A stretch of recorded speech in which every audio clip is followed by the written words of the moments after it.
in your timeline. You understand? What's not in your algorithm. I'm gonna show you something about this crime family. Everybody going against Trump, which is right, which is correct. With his pardons, can we quiet down, please? With his pardons or what have you. Nobody looking at the so-called Democrats. I like to call them the Biden crime family. Well, his son is a crackhead. Joe Biden and his family doing deals with China, getting money from China, getting money from Ukraine, and all this was documented. Also, this ain't just us saying it. He's a criminal. He pardoned himself and he pardoned his entire family for what? 10, 11 years? Did we get that? We got an article pulled up. Kara, good now we got an article on that. You got the scripture? Read that. Zechariah chapter 11, verse 5. Mm-hmm. Whose possessions slay them whole, Who possesses slay them? Go ahead. and hold themselves not guilty. And do what? Hold themselves not guilty. They hold themselves not guilty. This is their nature. This is their culture. They don't even believe in their own justice system. For months, what Buddy been saying, the justice system can't be the Department of Justice can't be politically manipulated, can't be abused. And then he go around and do what? Pardon his entire family. You got that for me? The pardons that Biden gave his own family. Biden pardons his own family. Not just Hunter Biden, the crackhead, his crackhead son, but his family. I'll show you something real quick, man. Surely the oppressor is the devil that the Bible speaks of. Surely.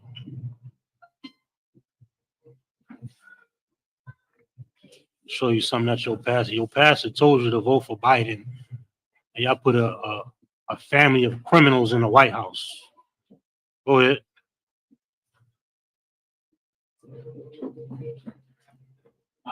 Go ahead. Nice and loud. President Biden pardons 5 members of his family. Does what? He pardons 5 members of his family. Go ahead. In his last minutes in office. In his last minutes in office. Go ahead. Saying in a statement that he did not so saying in a statement that he did so not because they did nothing wrong. Not because they did nothing wrong. Go ahead. But because he feared political attacks. Now listen, if they didn't do anything wrong, if they didn't commit a crime, how can you be pardoned? Pardons is for people that's been convicted. That means what? What that mean? Biden knows something about his own family. Biden has a family full of goddamn criminals. And before they can even get justice, the Department of Justice get to work, they're going to pardon them before they even get convicted, before they even get investigated. Go ahead. He said, but because he feared political attacks from the incoming President Donald Trump. He feared political attacks. He knew Trump was going to come after him. Meanwhile, the last year, he said the Department of Justice, we don't use the Department of Justice to abuse our power. We don't use the Department of Justice to go after political opponents. Meanwhile, he did that to Donald Trump. Who else did he pardon? He pardoned five people in his family. Go ahead. Let me scroll down and tell you. Keep going. My family has been subjected to unrelenting attacks and threats, motivated solely by a desire to hurt me. A desire to hurt Donald Trump. Hurt Joe Biden. Ain't nobody coming after his family. Is the Department of Justice coming at the Biden family? Anybody heard the news? Seen the headlines? The problem is Biden knows that his family is a bunch of goddamn criminals. Now, we already got Hunter Biden, the crackhead son. Go ahead. James Biden, James B. Biden, His brother, he doing some dirt. Go ahead. Sarah Jones Biden. Sarah Jones Biden, she doing some dirt. His wife, Sarah Jones Biden. Then James' wife, that's his brother's wife. Mm-hmm. Valera Biden Owens and Mr. Biden's sister. A family, a sea of white crime. You understand? And before they can even get investigated, they get pardoned. That sounds fishy to me. I don't know about y'all. That sounds like the mob to me. That sounds like the mafia family, don't it? In the White House. Any more? Yeah, he fired 6 police officers too, right? John T. Owens, Miss Owens' husband, Mm-hmm. Francis W. Biden, Go ahead. and another one of his brothers, Mr. Biden's brother. Damn, everybody getting pardoned. He also caught Dr.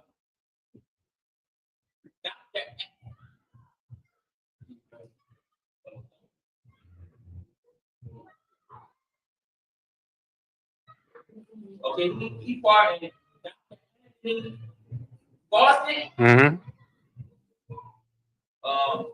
No, it's fine. You can leave it there. The point is, Biden is involved in crime. Biden's family is involved in crime. Everybody understand? Who told you to vote for Biden? That's the question. Al Sharpton, Jesse Jackson, Creflo Dollar. Who else? Jamal Bryant. Give me Isaiah 9:16 real quick. You should be ashamed, man. And then we want to follow right after these goddamn devils. Try to get into politics, trying to be the mayor, try to be the governor. Talking about you're going to change the system from within. Meanwhile, you change. What's the man's name? Brandon Scott. Don't nobody hear from him. Would he show up at a rally? Show up at the Afram, the Artscape? Where we at? Go ahead. Isaiah chapter 9, verse 16. Mm-hmm. For the leaders of this people, The scriptures say for the leaders of this people. Read it from the top. Slow it down. For the leaders. It says for the leaders. Who are our leaders? I just mentioned a few. Creflo Dollar, T.D. Jakes, Farrakhan, Jamal Bryant. Go ahead. Cause them to err. They cause us to make those mistakes. And then we put our trust into a family of criminals. We thinking they moral and upright and just. Meanwhile, they the goddamn mob. They the mafia in the White House. Any more?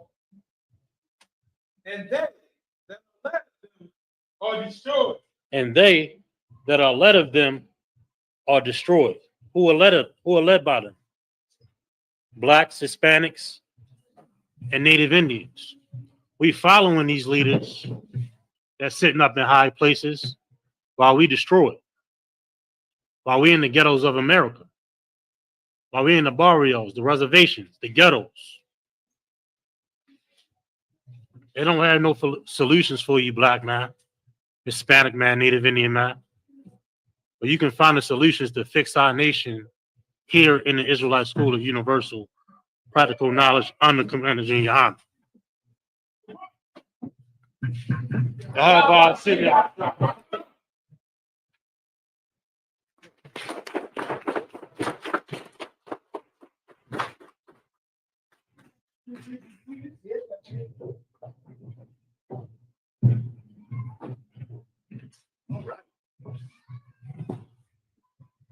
We're happy to be here with you tonight.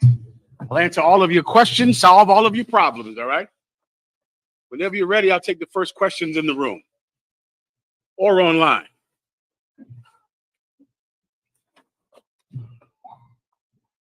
No sweat, no rush. Give me 1 second. Water wash. I appreciate it.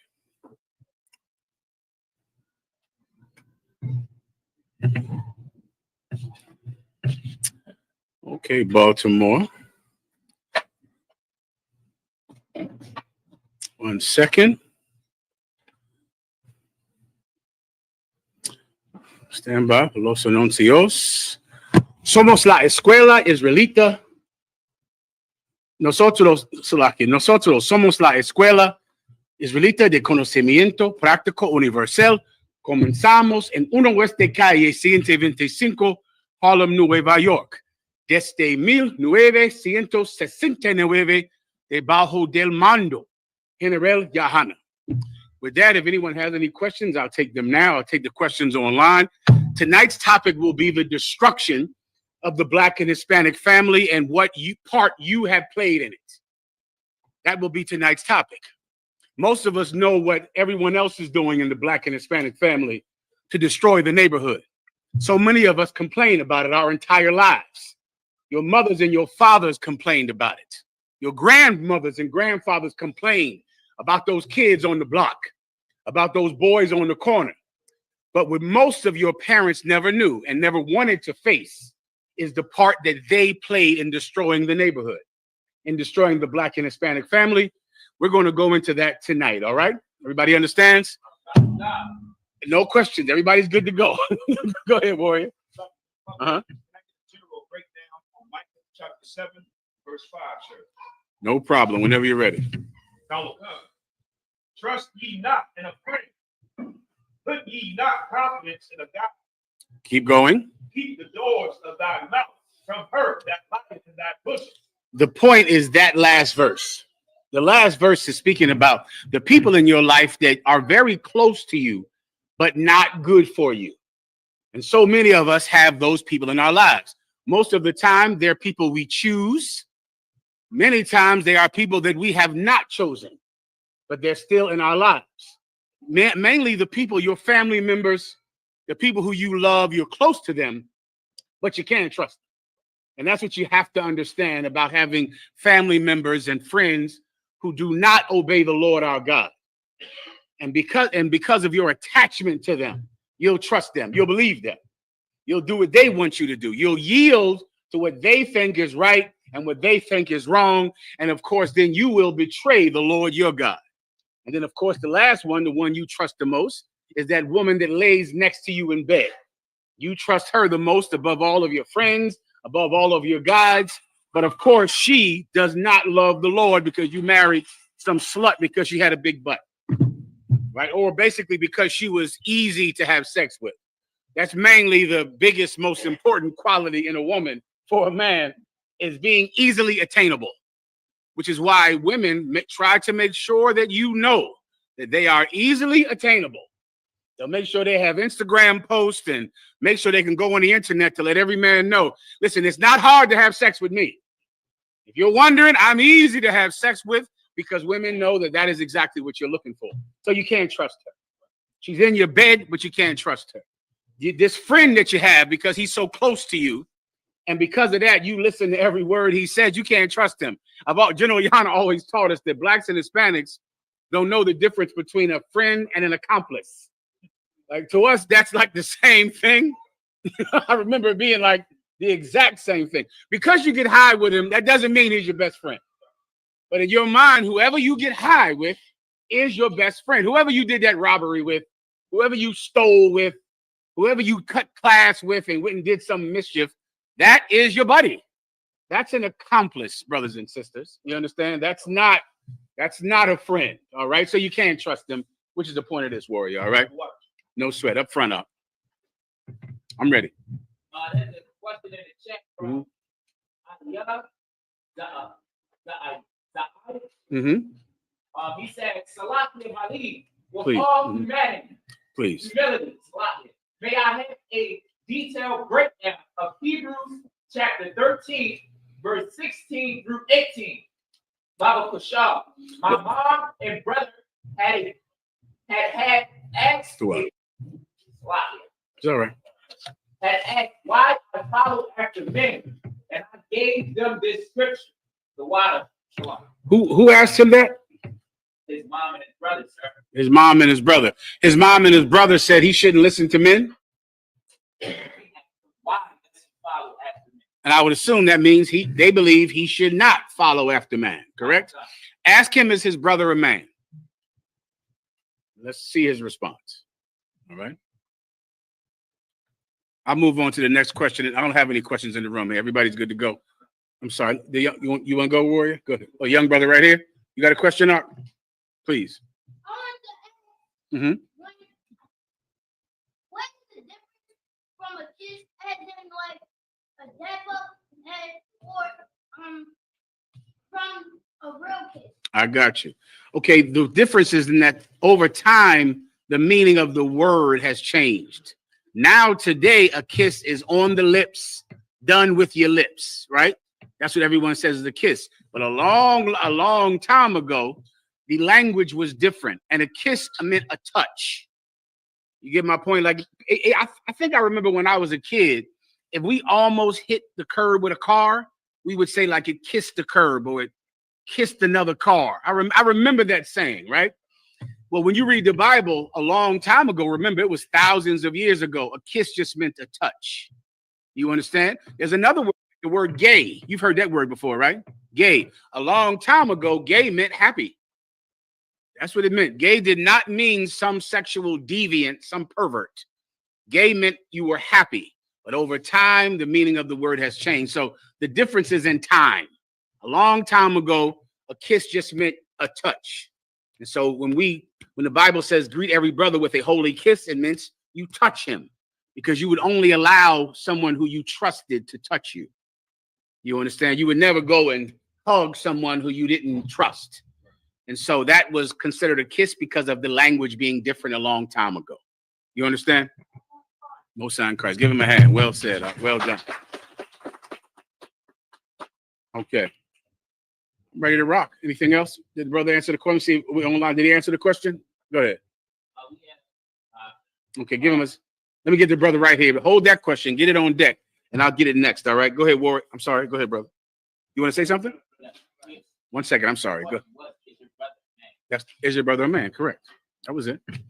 All right. Go ahead. Can I get a general breakdown on Ezekiel chapter 28, 12 to 18? No sweat. Christians say that this is like this is the story of Satan. How Okay. he used to be an angel and he was a musician. I got you. I understand. Right. No sweat. I'm ready to rock. The water for the scotch. I can give yourselves a hand. Well done. Good stuff too. Go ahead.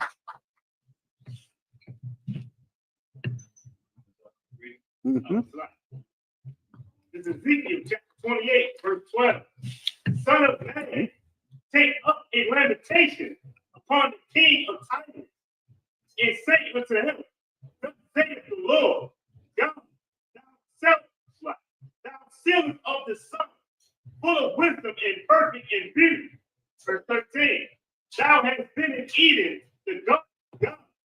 The precious stone was thy covering. Okay, now you know who is saying in the beginning, at the top, who is talking about. I'm sure the Christians read that, right?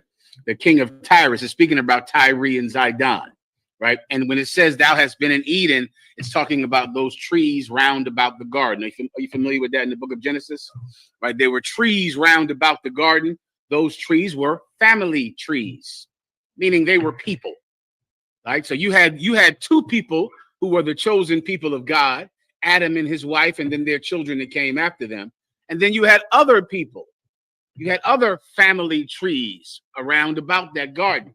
The Assyrians were one of those trees, and that's where the Tyre and Zidon come out of, the Assyrian Empire. All you need is a precept that says that the Assyrians were like the great cedar trees in the garden, all right? That's in, I think, Ezekiel as well. Continue. Verse 13. Thou hast been in Eden, the garden of God. every precious stone. I'm sorry, did you say been and Eden or in Eden? Been in. Correct. Go ahead. Okay. The Garden of God. Mhm. Every precious stone was like temple. That means they. One second, let me break it down for you. They were rich. This is the reason that Adam and Eve were tempted the way they were to betray the Most High God, even though He gave them the Garden of Eden. He gave them everything they wanted, but they looked at these heathens and they had so much more. They were so much more wise and rich and powerful. And that's the reason that Adam and Eve were tempted to be just like them. Everyone understands? Go ahead. The sodium, topaz, and the diamond. That's just a list of the different stones that they had because they were so wealthy. Go ahead. The beryl, the onyx, Mhm. and the jasper. You can skip down past the stones. Go ahead.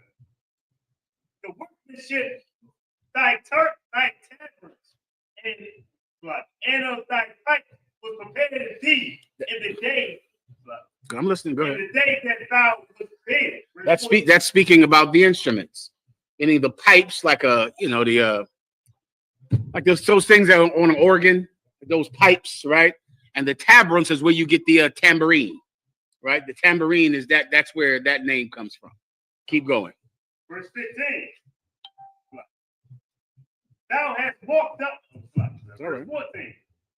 Thou art the anointed cherub that covered, and I have set thee so. Thou wast upon the holy mountain of God. Now thou art the anointed cherub that covereth. Now, what do the Christians say that is talking about? What do they say the covereth it means? Has anyone heard them break it down like that? Go ahead, up. It's like a sir. My memory, I believe this is how they get Satan was in charge of the music.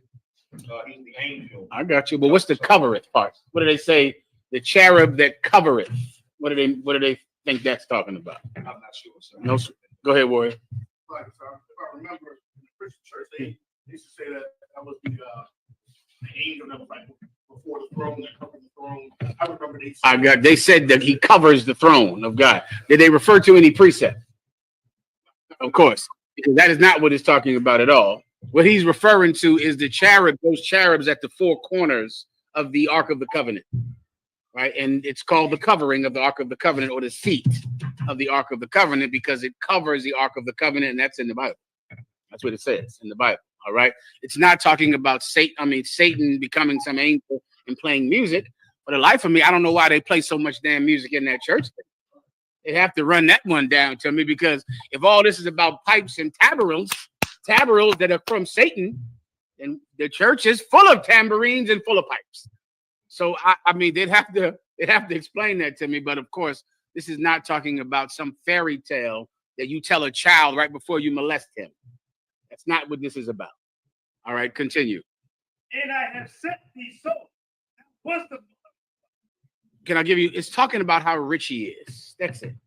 That's why he's like those good, because those four images of those cherubs are made of gold. Remember all the stones, diamonds and topaz and all of this stuff. All of this is about being rich. That's all. That's everything the Lord is trying to say, is that he is rich, rich, rich. And at the top of the chapter, it tells you who we're talking about. It's there at the top. Who is it speaking about? The king of Tyre and Zidon. It's at the top of the verse. It's telling you who we're speaking about. That's that. If you need more, please. No sweat. No problem. Anything else? Próximo, preguntas. Oh God, Salaki, the brother said that he is a man. Then don't listen to him. All right? Because that's what he said. He said, why are you following man? Don't follow your brother then. Tell him to shut his mouth, because he's a man. Everybody understands? What I'm trying to show you, the hole in that logic, right? Here's I know you don't see this, especially why? Because it's coming from your mother and your brother. You can't trust them. We just went into that. What you'll find as you come deeper into the truth, your mother and your brother are the reason for all of your trauma, all of it. The reason you were so sick, the reason you came into this truth in pieces and we had to put you back together. It's because of them and the things you saw them do and the things they did to you. So now as you come into the truth, what do they say? You can't listen to no man. Just listen to me. Right. Aren't you a man?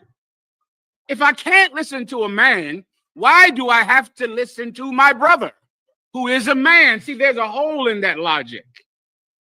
There's a hole in that. This is what they really mean. Don't listen to anybody but us. Right. That's what they call men. The only listen to me, I'm your brother. Only listen to me, I'm your uncle. Only listen to me, I'm your cousin. Only listen to me. Don't listen to no man. There's a hole in that logic, cuz. If I don't listen to men, why in the hell do I have to hear this garbage coming out of your mouth? Your brother's a man, so ignore everything he's telling you. Because you shouldn't follow man, and your brother's a man, and your mother's a woman. So forget both of them. Sister, please, I'm sorry.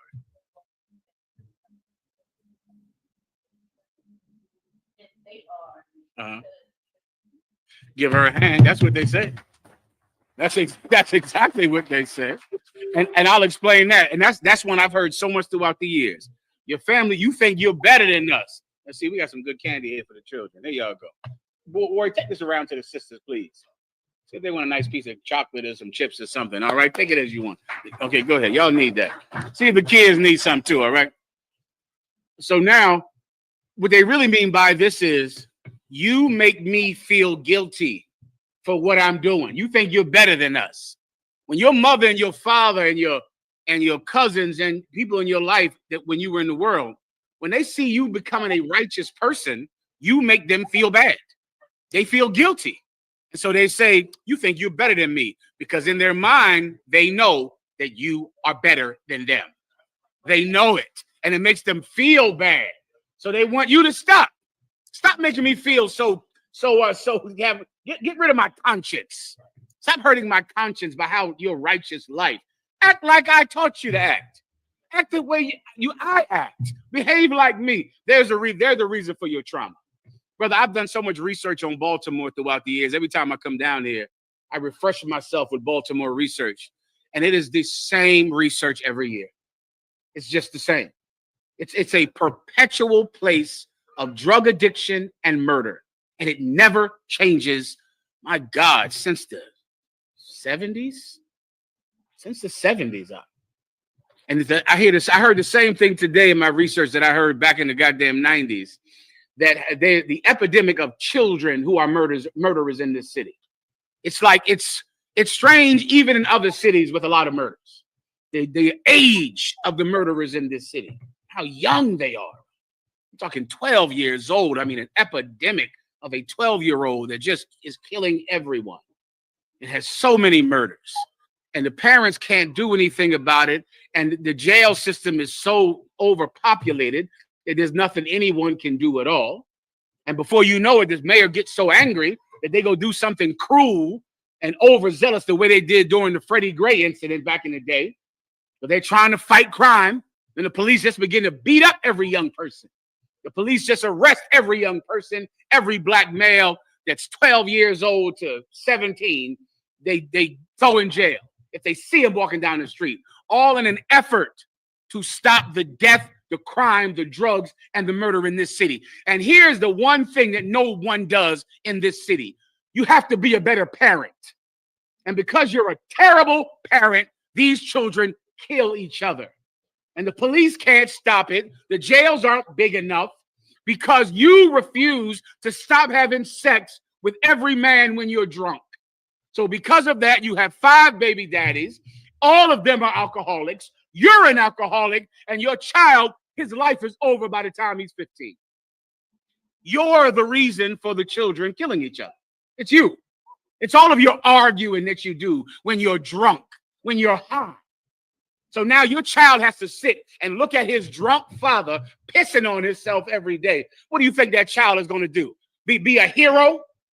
All he's seen you do all day is drink and get drunk and piss yourself.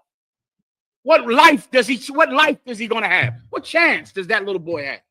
What chance does that girl have when she is going to get molested by the parade of men you're going to have in and out of this house? And then you're going to expect her to go somewhere and to be a credit to her community. She's not, because you destroyed her mom and brother. You destroyed them. And you're going to be begging the cops on the phone to come get them.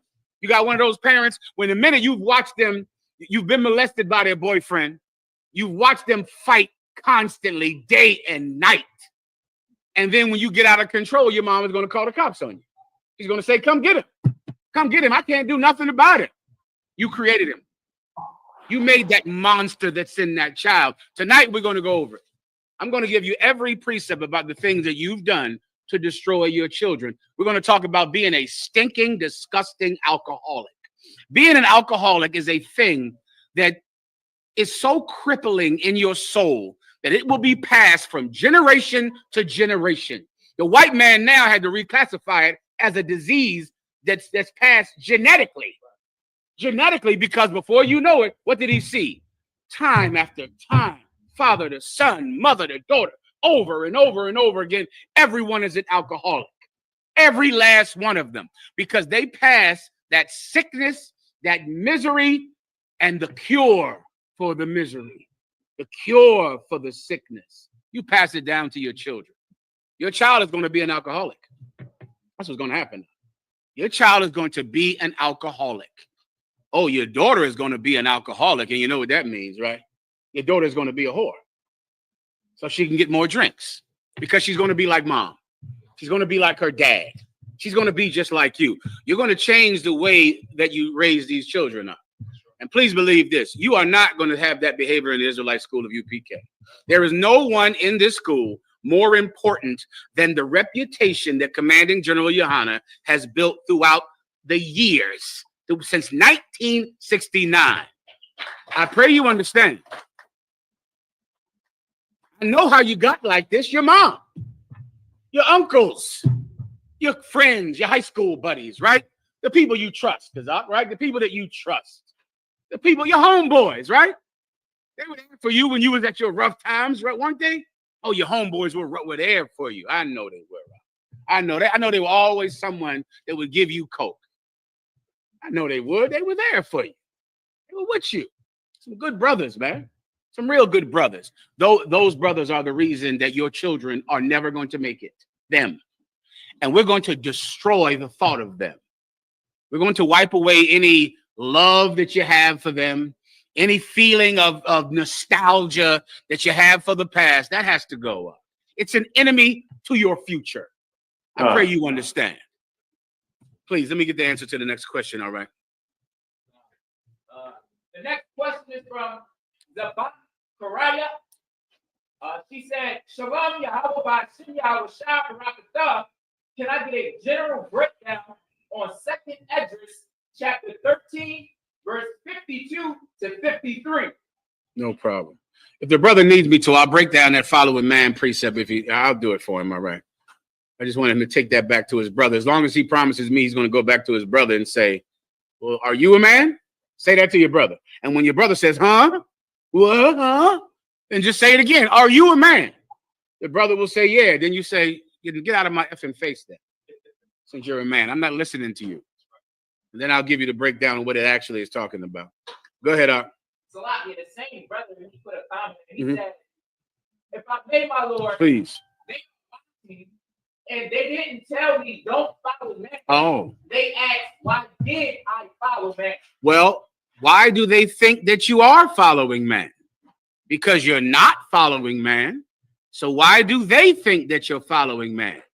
Mom, you're out there watching mama. Why do you think that your son is following man? Why do you think that? Please, whenever you're ready, you can answer, Mom, all right? Okay, come on. Let's break it down for him real fast. Hold that question. Hold the last precept I was going to break through and give me the precept that he asked the question about. He's a very well-spoken and articulate man, and he asked an honorable question, and he worded it with grace and intelligence. And I will absolutely answer the question, but Mom has to answer my question.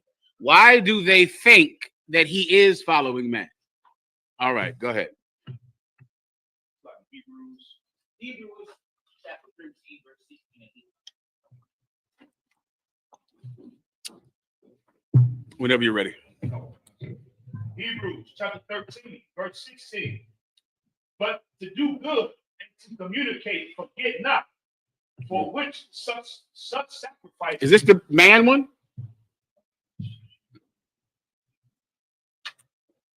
Well, was there not a precept? I thought he gave a precept to say he didn't. He did. Sir. Is this it? Warrior, was there a precept that you gave, that your mother and brother gave you? Maybe I'm confused. If you didn't give a precept, then okay, no sweat. Then you are not following man. I will explain what following man is.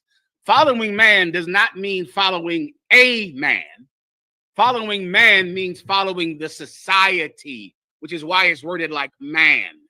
Like the term mankind. You've heard that term before, right? Man is not a man. Man is the multitude of men. They're called man, right? Like mankind. Which in of mankind, you have woman and you have men, and they make up something called man. Man is plural. Man is not a man. Otherwise, you could not listen to Peter. You could not listen to Isaiah. You could not listen to Ezekiel. Who else is a man you could not listen to? Jesus Christ. You could not listen to a man, but that's not what it's talking about. The term man is Old English for society. Society. Another word for man is the world. The world just means popular society. Mankind means popular society. Why do we celebrate Christmas? Is it because Jesus Christ was born on December 25th? Every Christian knows he wasn't. Every Christian knows that that tree has nothing to do with Jesus Christ. Well, Mom, why do we celebrate Christmas? Because man celebrates Christmas. Because the world celebrates it. Because everybody else does it. There are things that we do in society that have no basis in God. The basis is tradition. People do it. And we do it because people do it. We do it because our mothers do it. Our brothers do it. Our cousins do it. Our sisters do it. People at school do it. People that walk down the street do it. That's man. In the Israelite school of UPK, we do not follow man at all. Because man believes Jesus Christ is white.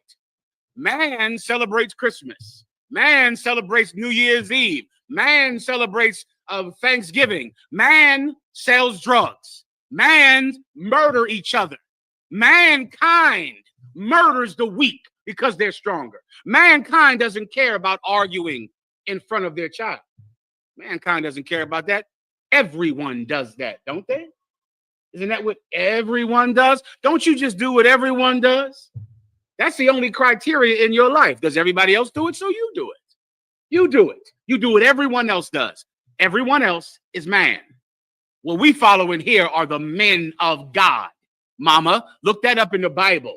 This man of God, profete de Dios, un profete de Dios, a prophet of God, is a man of God. But he doesn't follow man. Everybody understands? That's all you need, Mama, all right? But first answer my question, though. Why do you think that your son follows man? If she has the answer or he has the answer, I'll take it. All right. If not, I got to move on. Good to go. Second question is from.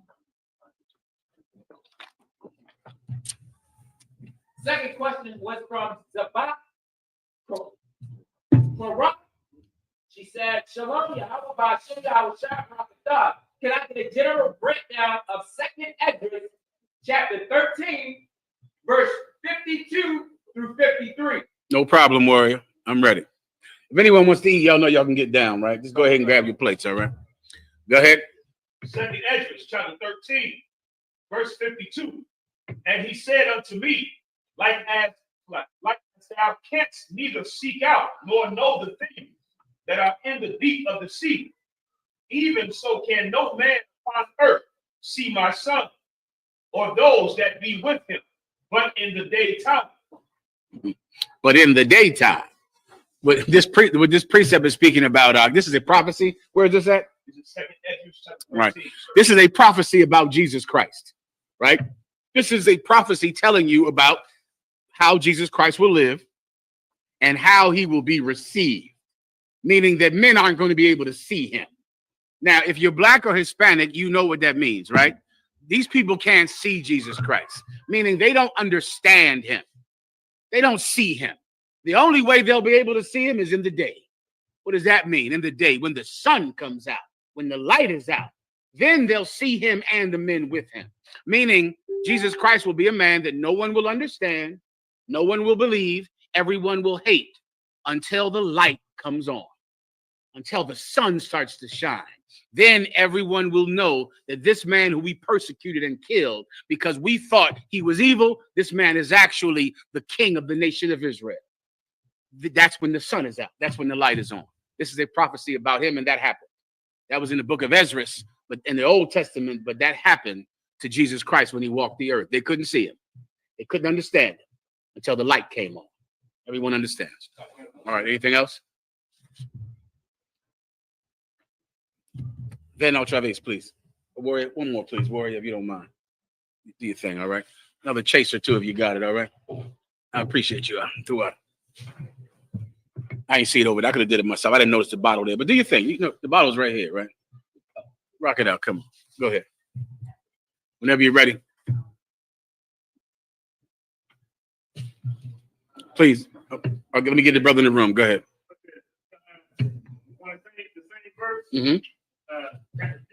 First thing, see what it says. No, the things are in the deep of the sea. What does that mean like that? Read it one verse above it so I can understand. He said unto me, like I can't neither seek out, nor know the things that are in the deep of the sea. Mm-hmm. Just be black or Hispanic. The things that Jesus Christ said were eat. Give him a hand. That's all. Remember, you're black. Just read the Bible like a brother. Like as you cannot seek out or see the things deep in the sea, you're not going to be able to see him. He's too heavy. The things he says, it's just too deep for you. You don't get it. You're not going to get it until the light comes on. Bing! Now I got it. The light just came on, right? The light is on in here. But when he was walking the earth, it was dark. It was dark. No, I thought water warrior. No one understood him then. Now they do, because the light is on. All right. Anything else? No sweat. Go ahead, Al.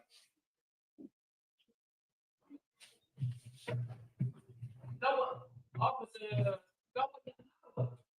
said, if I may, with your grace, my Lord, Oh, please. can I get a general break of 2 Peter chapter 3, verse 9?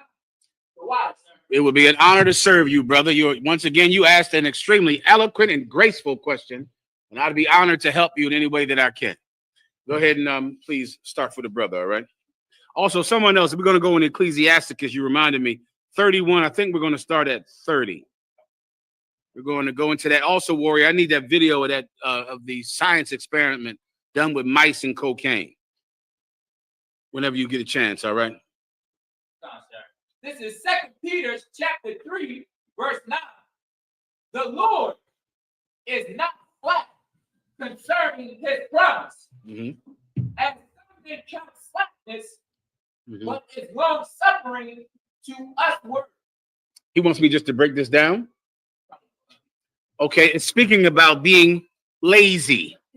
The Most High is not going to be lazy in what he promised us, as some men count slackness, meaning men can be lazy and slack. That's what the term lazy, that's what the term slack means. It means like lazy, like you procrastinate. You know, you're supposed to get up at 10, but you don't get up until 11. You're supposed to go handle your business, but instead you just slept and got high or drunk all day. The Most High isn't like a man that he does that. He doesn't do it. He's not slack to keep his word. He's going to keep it. That's the point. He's going to get up and do exactly what he said he would do. That's the point. Is there anything else? Go ahead. Not willing. If his question was continuing, go ahead. That was his question. Solid. So just hang on to that for now. Just put it somewhere, store it to the side. Is there another question? Please, sister. Can they hear her online? Let me just make sure everyone can hear you. What? Yahweh Shemouth about Shemi Shai. Good to see you, sis. I'll tell you a question to everyone. Go ahead and say it, please. John chapter 11, verse 50. Mm-hmm. Can you tell me why a man should die? John 11 and 50. Okay, let's start about 48. I think it might start. Why was a man selected to die? No problem. You want to go ahead, please. John chapter 11, verse 48. If we let Let me give the sister a precept she's going to need. You're going to need Romans, the 9th chapter. Give me the high priest in Romans, the 9th chapter, Kazak. The high priest went in and made a sacrifice once every year. There's a biblical basis for why one man had to die for this nation. All right.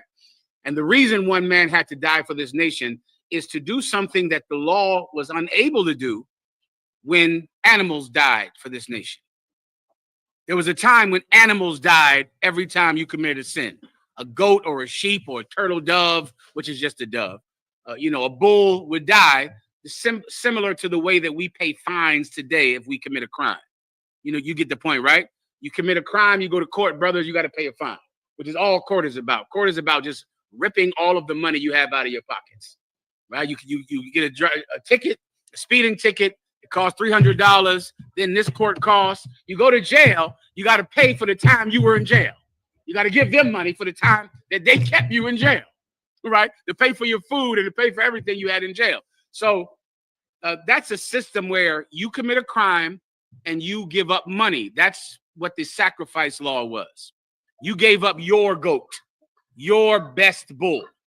But that did not make you understand why God didn't want you to do that thing that he made you pay for. People didn't understand it. And it's in Hebrews. You have it, warrior? It's like the high priest. You know what I'm talking about, right? no. The high priest went into the temple once every year to make a sacrifice for himself and the people. The brother will find it for you, all right, while I break this precept down that you asked for. Go ahead, John chapter 11, verse 48. Go ahead.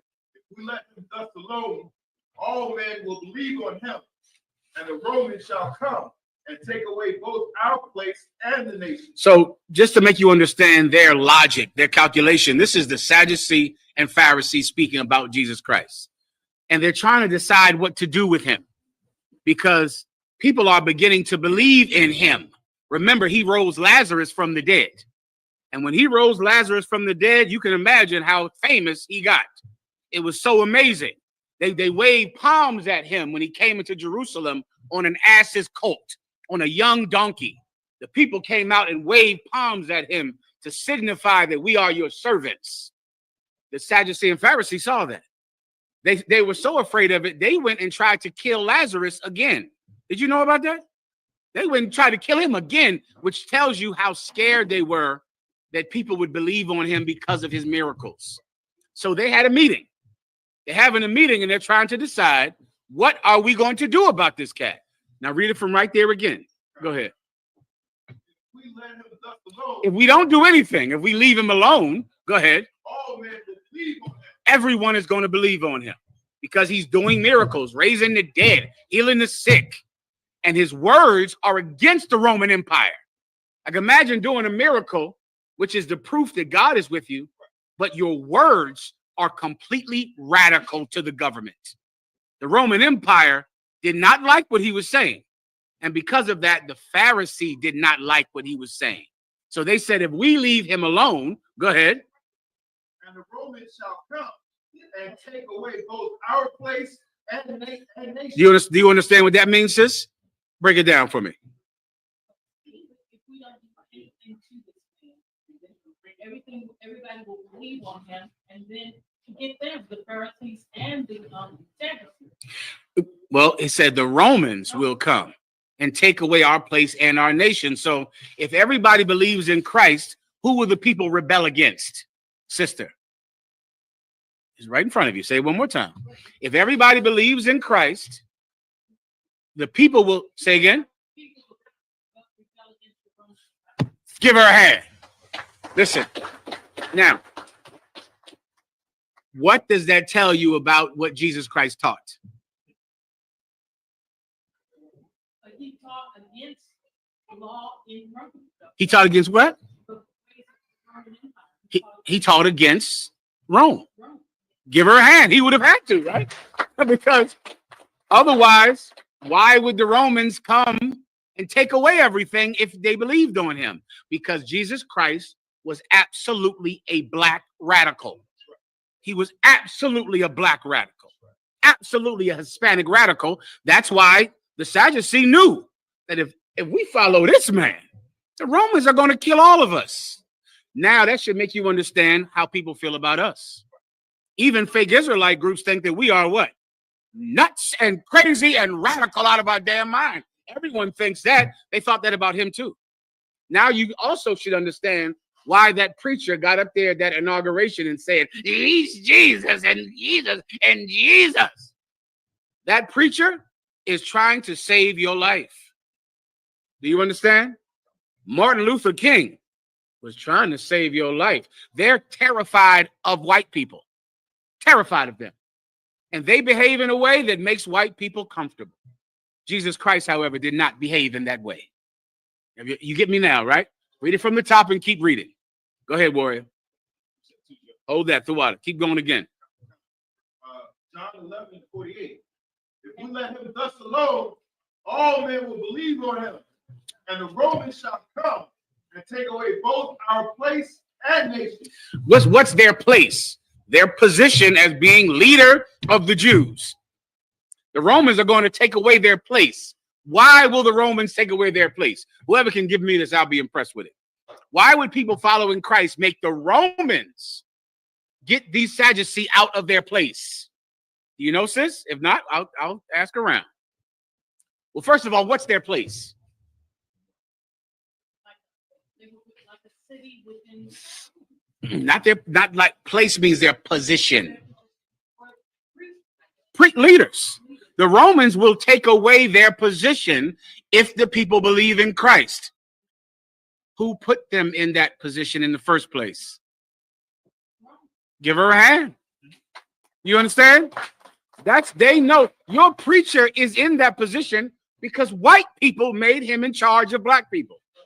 Martin Luther King was not chosen by black people. Baltimore back in the day could not stand Martin Luther King.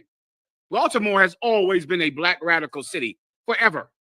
And that garbage that Martin Luther King was talking back in the day did not fly down here. You better ask your grandparents. That old peace garbage did not fly in Baltimore. It was certain places where those big churches were, where it was accepted because white people made them accept it. Even in the South, in Memphis and down there, black people didn't like it, but white people did. And so white people paid him money, propped him up to be the leader of black people. The Sadducee and Pharisee knew that if the people believe in Jesus Christ, the Romans will take away our place. What's a place? Position. That's your place. And they'll take away our nation. How would the Romans take away their nation? They won't allow the Jews to govern themselves anymore. You understand? Like you're in a city where you have a black mayor, a black, police chief, black everything. If white people see that you're too radical down there, before you know it, you got a white mayor, a white governor, a white police chief, white everything, because you're not keeping those niggers in check. Your preachers are paid by the Romans, paid by America to keep black people in check. Give me Malcolm X saying it about Martin Luther King.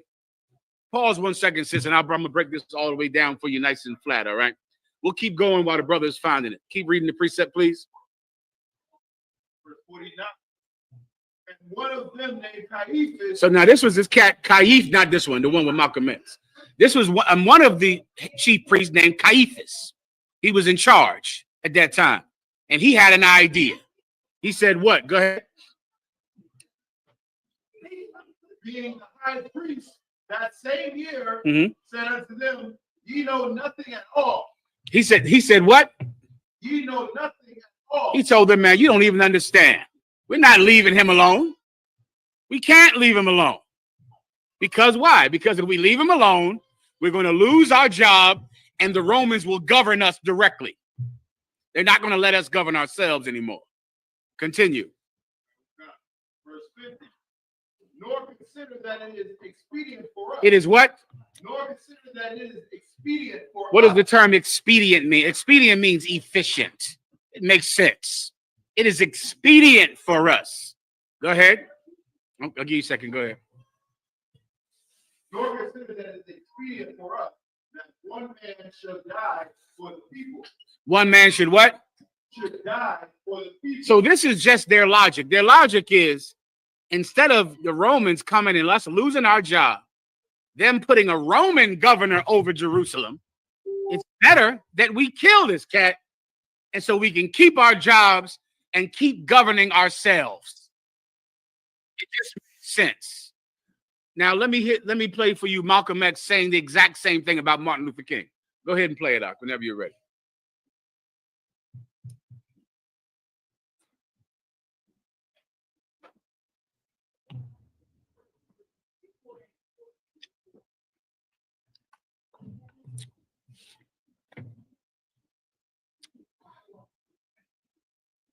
You all right? Preaches a doctrine of nonviolent Rewind, please. insistence upon the rights. All the way to the beginning. Reverend Martin Luther King preaches a doctrine of nonviolent insistence upon the rights Can you of see, the sis? American I can Negro. try to separate What this. is your attitude See, toward this philosophy? The white man pays Reverend Martin Luther King, subsidizes Reverend Martin Luther King, so that Reverend Martin Luther King can continue to teach the Negroes to be defenseless. That's what you mean by nonviolence.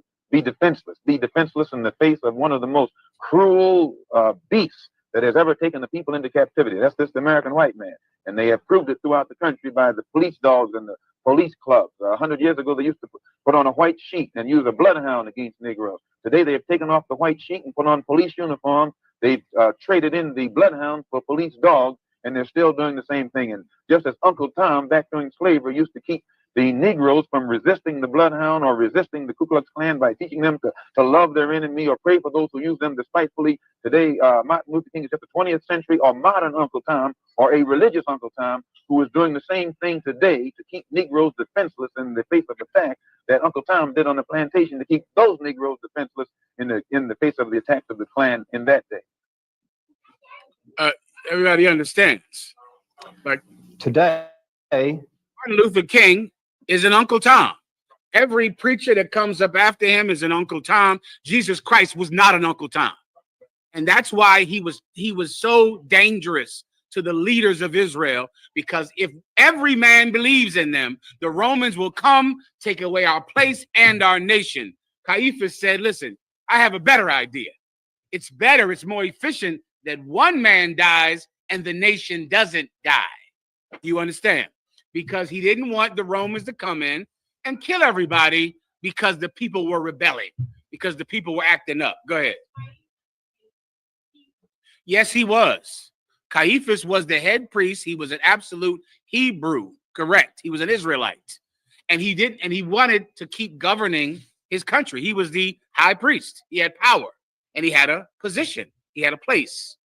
But that place was dependent upon him pacifying the people. And Jesus Christ was riling them up. Jesus Christ stood up upon a mountaintop and said, beware of the leaven of the Sadducee and Pharisee, which is hypocrisy. Jesus Christ said that. That is revolutionary, and it's something that they couldn't have. Come on. It's all right. Go. Mm-hmm. Inauguration. Mm-hmm. Yes, he being Uncle Tom. Yes, the gentleman at the inauguration speech would absolutely be considered an Uncle Tom. And very important to the understanding of the Bible, Jesus Christ was considered dangerous. The Romans didn't like what he was saying. The Sadducee and Pharisee knew that they only had their position because they could stop people like him. Do you understand? They could stop, which is why you have Nelly and Snoop Dogg. People like that are paid to stop you from feeling what you feel, which is abused by the government, abused by your oppressor. They need you to sing. They need you to dance. They need you to not think about it. And they're paid to do that. Jesus Christ was not. Jesus Christ was considered dangerous. That's why he died. And this unlocks something in everyone's mind that you don't really know. You think about Jesus Christ dying like it was a religious thing, like he must go and die. That is not how it was. This man was saying things that would cripple the Roman government if the people believed in it. They'd be crippled. It would cripple the religious leaders who were paid to pacify the people. So they plotted to kill him so they could keep their job, because their job was to make people obey Rome. Your preacher's job, Martin Luther King's job, it was to make you obey America.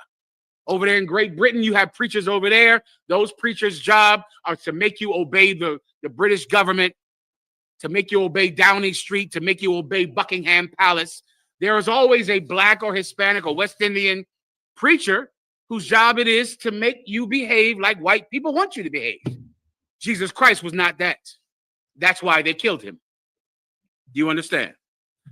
I believe that if you need a precept for why it mattered because unlike a lamb or a goat that would pay for your sin, read the rest of it. I think you need where he prophesied this being high priest. Anyone can read it. Just read it quickly.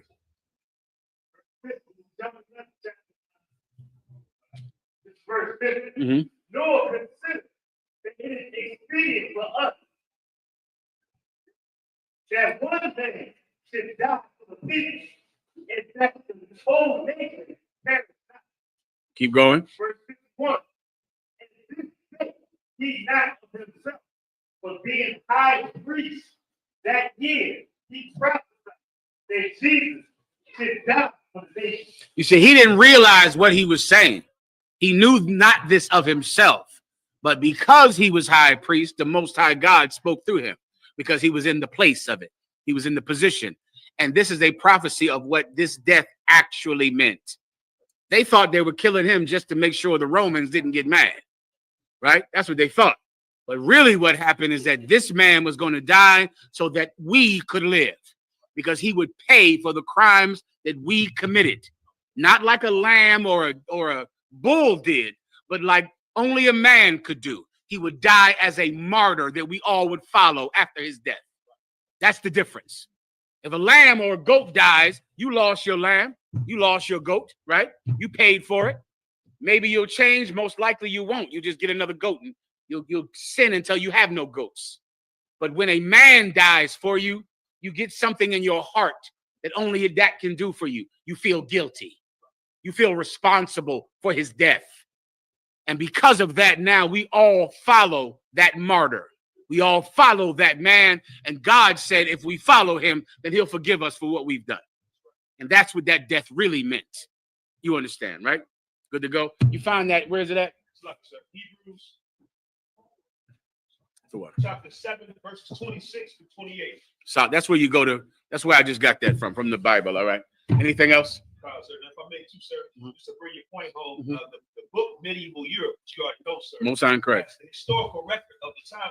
And it called Christ a dangerous and fanatical revolutionary. That's it. That's in a history book written about this leader that propped up in Jerusalem at that time, who was dangerous. He was radical.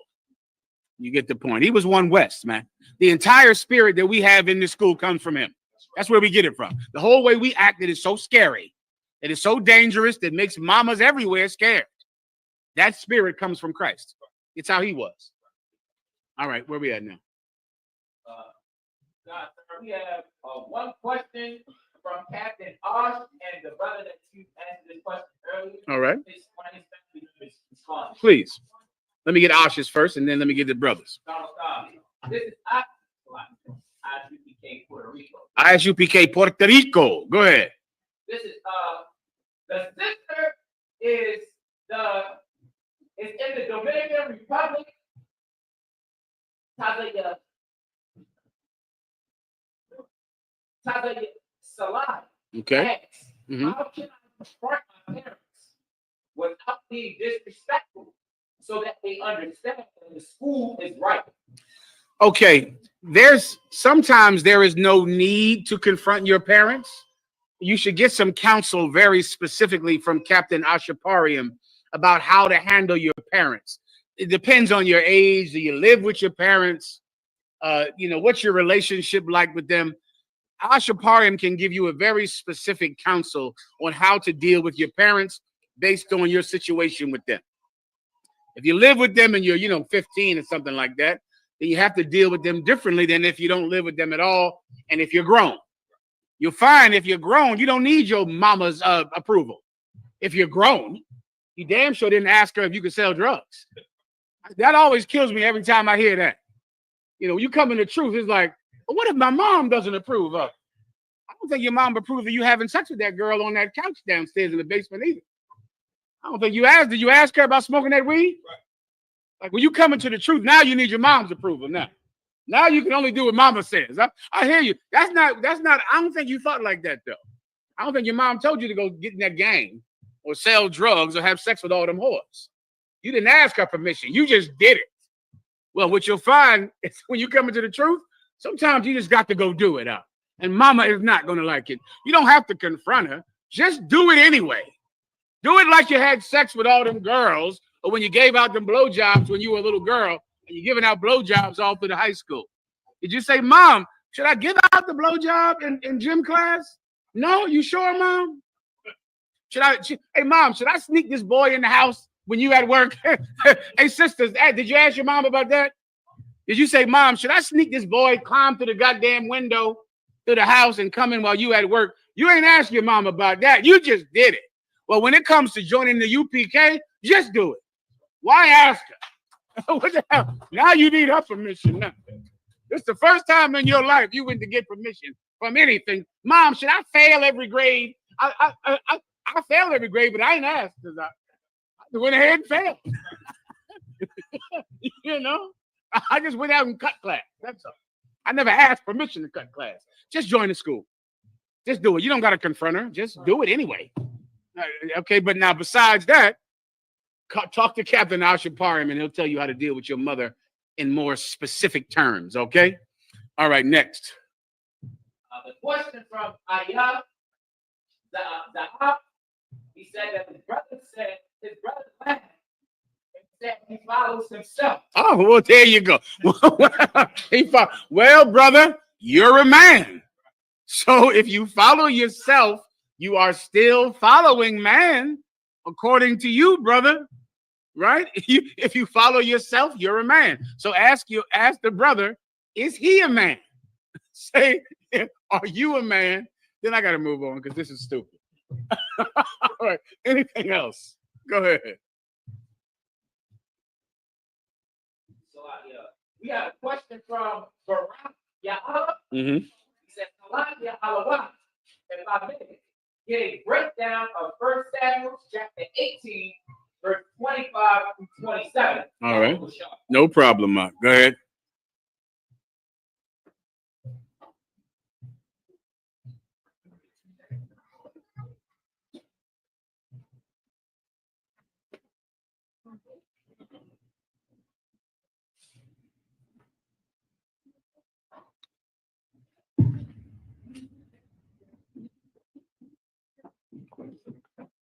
It's 1 Samuel chapter 18 and 25.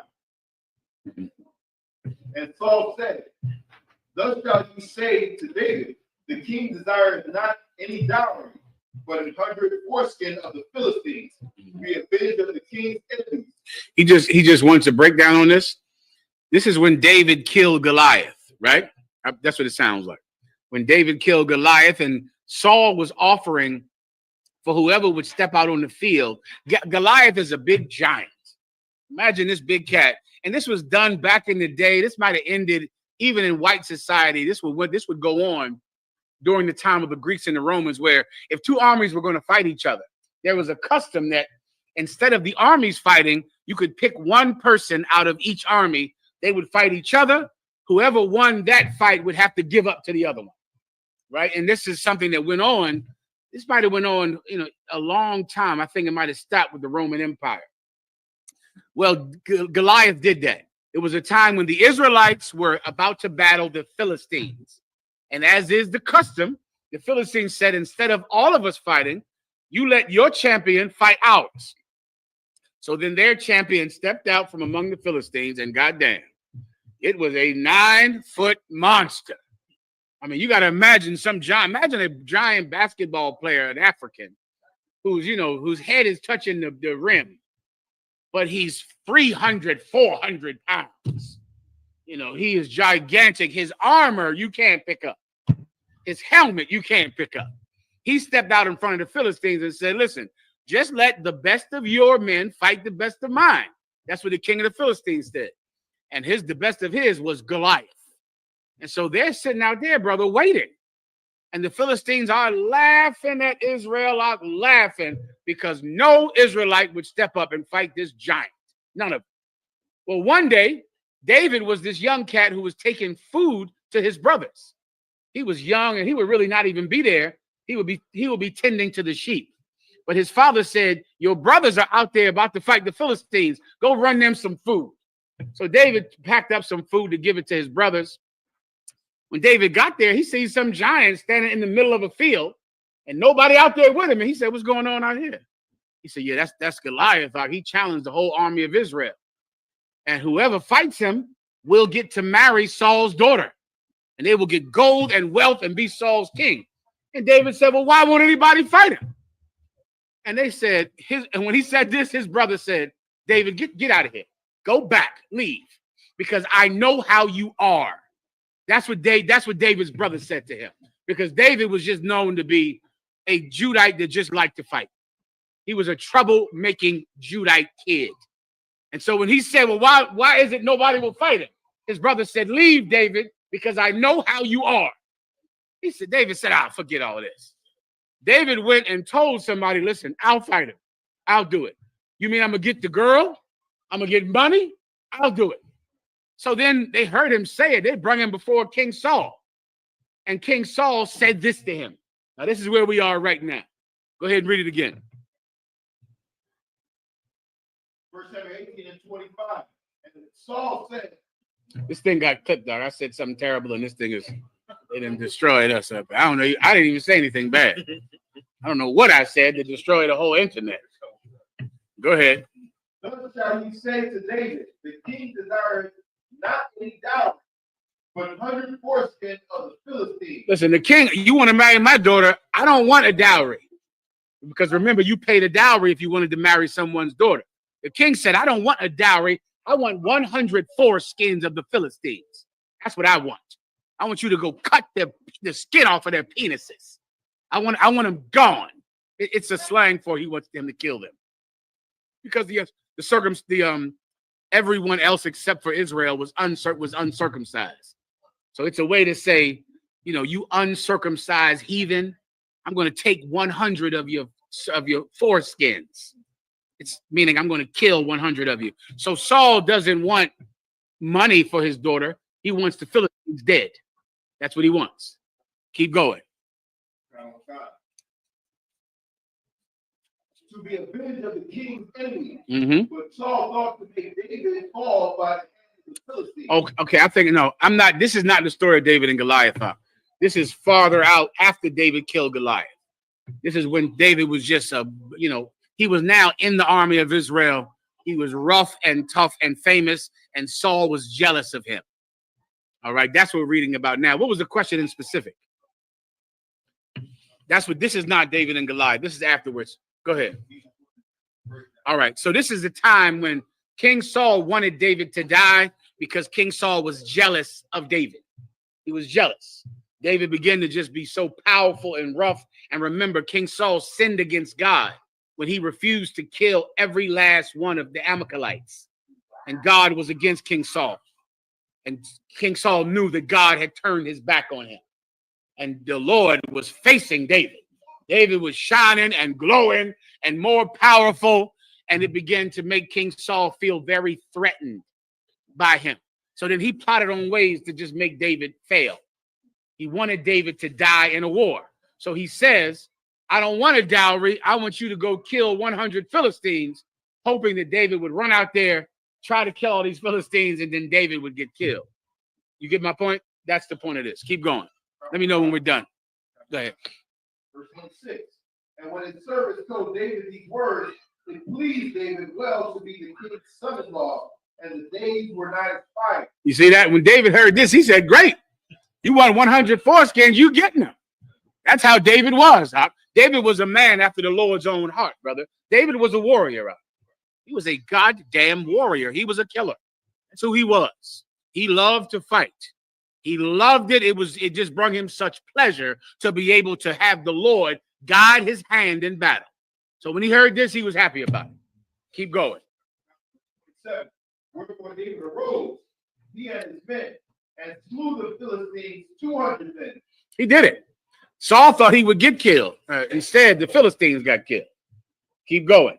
And David brought them foreskins, and he did it. He went there, killed these men, cut their throats, pulled their pants down, cut the foreskins off of their penis, and then said, here you go, my lord, as ordered, just like you asked. Saul thought he was going to get killed. Instead, the Philistines lost their foreskins. Continue. And they gave them in full tale to the king. They went and told the king about what David did and gave him 100 foreskins, just as they were ordered. Continue. That he might be the king's son-in-law. Because they wanted David to be the king's son-in-law. Continue. Saul gave them to tell his daughter to wife. That's what happened. Everybody gets it, all right? That's the breakdown if you need it. Anything else? Can I get in my topic now? Where are we at? Questions? Go ahead, please. I just asked in Malachi 4:6 when it talks about bringing the fathers back to their children. Right. Would it be good for me to use Trump when he changed the law about child support and also putting a limit on their EBTs on Okay. Has that law actually changed? I would double check. I think he put the law on the snack. Okay, he might have just Trump talks a lot of nonsense all the time.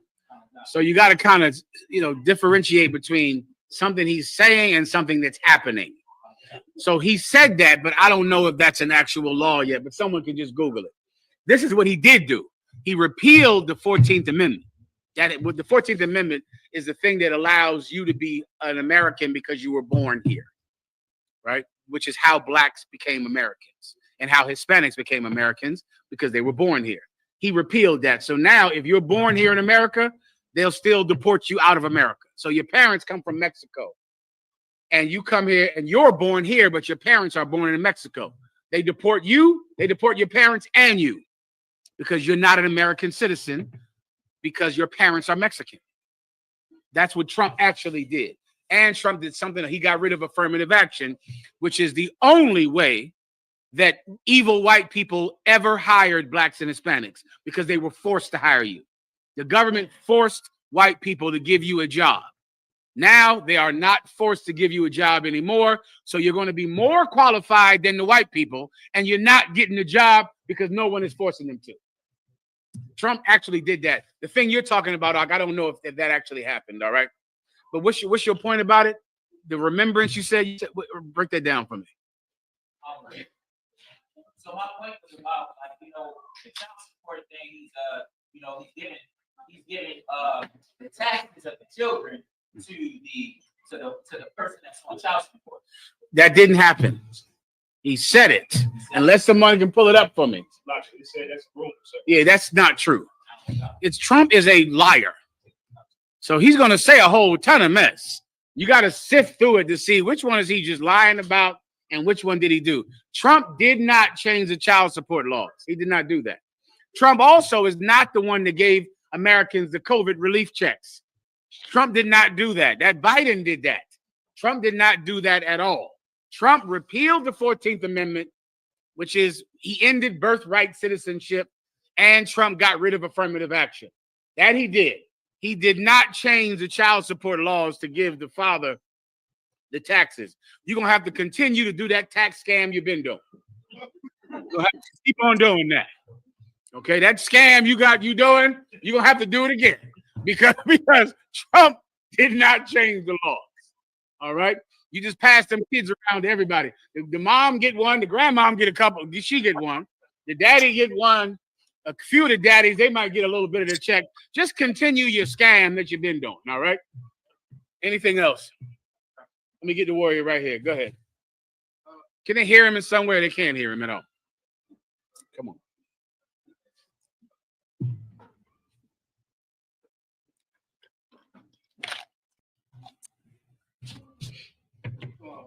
Shalom, warrior. Mm-hmm. 2 Samuel 12:13, when David slept with Bathsheba, it was right. Yeah. When, he had him killed. Had him killed.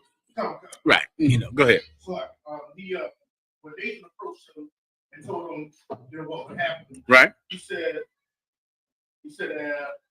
David said, 2 Samuel verse 2 Samuel 12 verse 12, 12 verse 13. And David said unto Nathan, I sinned against the Most High. Nathan said unto David, the Most High also hath put away thy sin, thou shalt not die.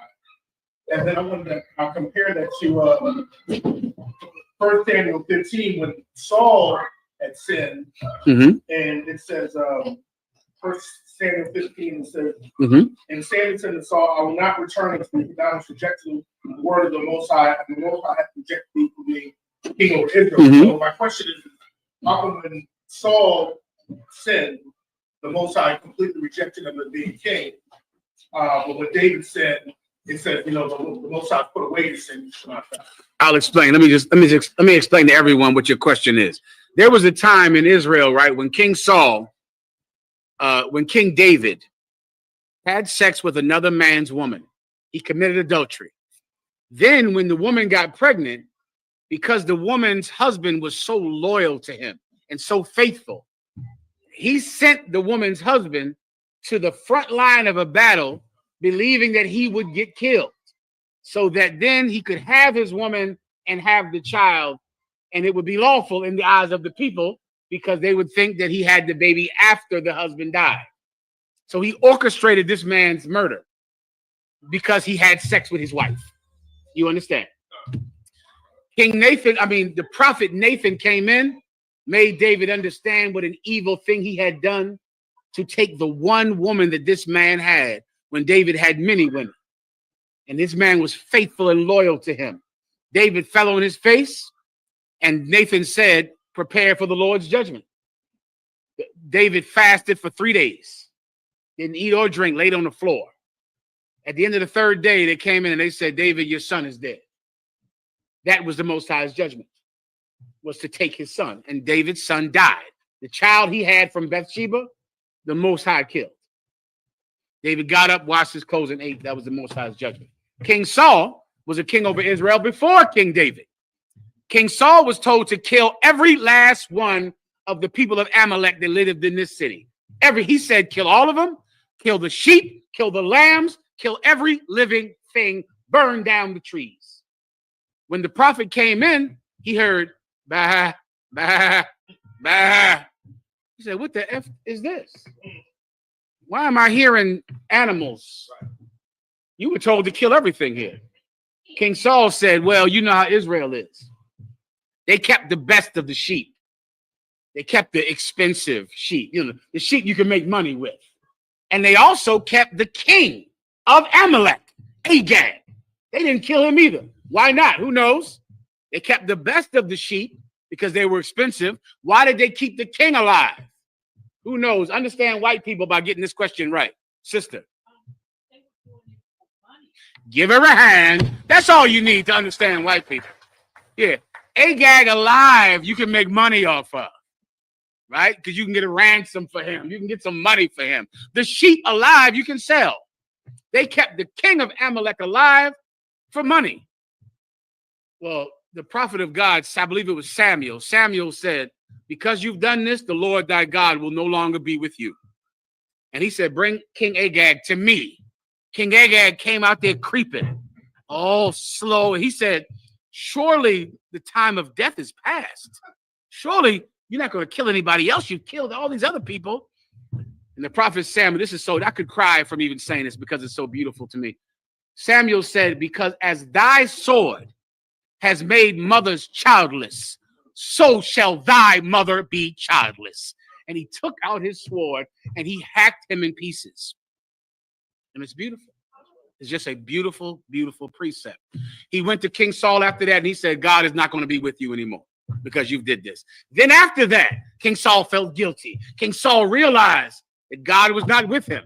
And he had this young cat coming up in his military who God was with. You could see it in every battle. You could see it in everything he did, that God was with this man. He got nervous about David, was scared of him taking over because he knew that Samuel said, God is not with you. Then after that, he went to a witch. He felt so scared because Samuel then died. He was so scared he would not be king anymore. He went to a witch to talk to Samuel. When I say a witch, I mean, you know, those seance people that women love to go to. You get to talk to your grandmom and all that. He made a law against it. And then he went to one. And before you know it, the witch had a real vision for the first time. Because that's a hustle and a lie. And it was Samuel. And Samuel said, you're going to die for doing this.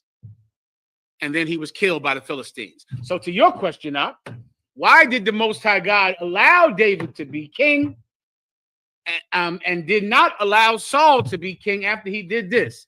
And the answer is the Most High's judgment based on your history. And that's how all judgment works. You're going to see the same thing in the Israelite school of UPK. In the Israelite school of UPK, there'll be one brother, he'll be kicked out of the school for doing something. Then this brother will do it, he won't be kicked out of the school. And you'll wonder why. If you ask, I'll tell you, because I'm going to be the one to kick him out. So I'm the one you should ask. Because Commanding General Yohana, we have a good system in here. He brings the men in and I kick him out. And that's our system. Okay? That's how things work. He fishes people in. I do everything I do to kick him out the school the minute he brings them into the school. So now you should ask me about it when it happens to you. You ask me why I didn't kick this brother out, but I kicked you out. You can just ask. I'll tell you why. It's history, young man. It's history. And your history talks about your potential in the future. So this brother, David, did this terrible act of adultery. Did he lose the kingdom? No, he lost his son. David didn't have the terrible history that King Saul had. King Saul had already not killed the Amalekites. Then he went to a goddamn witch. Enough is enough. Do you understand? Remember, after he didn't kill the Amalekites, he was still king. He was king and chased David all over the country trying to kill David. When David did nothing wrong. Tried to kill David over jealousy for years. He was still the king. David had to starve. David and his men were in caves, starving, running from their own government. David was in such hunger that he had to go, and David went and had no weapon and had no food. And the priests of this city went and gave him the sword that he donated to them that was Goliath's sword. That's the only sword David had. The priest gave it to David because he was on the run from King Saul. David had no food.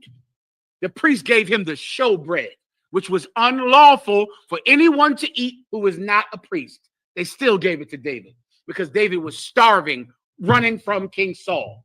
You know what King Saul did when he found out? Do you know the story? Break it down. Well, King Saul pursued David Microphone. Make sure everyone can hear him. Come on up.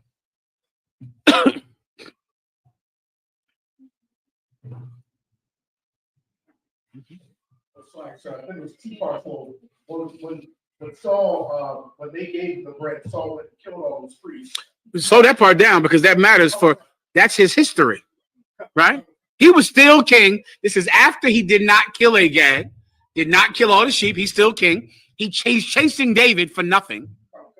Then the priest that gave David bread and gave David the only weapon he could have, which was Goliath's old sword that David gave to the priest. He went to these priests, and when he found out that they gave David bread, he told his army to kill the priests of God, 9 of them. Would the armies of Israel do it? The Israelite military would not do it. They refused because these were anointed priests of God. They said, law, sir, we cannot kill the priests. But he had a white man there. The white man said, I'll do it. They won't do it. I volunteer. That white man pulled out his sword and killed 9 priests for feeding an innocent man on the run from an evil king. Brother, his history mattered. And that's in every judgment. It's like going to court. One brother, he's a first-time offender. You got a record as long as my goddamn arm. You're dying. King Saul lost the kingdom because he deserved it based on his. Go ahead, warrior. Give him the microphone, the young brother. Go ahead. The reason why that white man wanted to kill all those priests because that white man hated our people so much that he volunteered to kill all those priests that were under God. Give him a hand.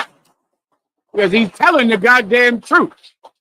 The Holy Spirit is with this young brother. He's absolutely correct, and he said it like an officer. Well done, warrior. Well done. Good job. Get the brother the microphone right here. All right, where are we at now? Go ahead.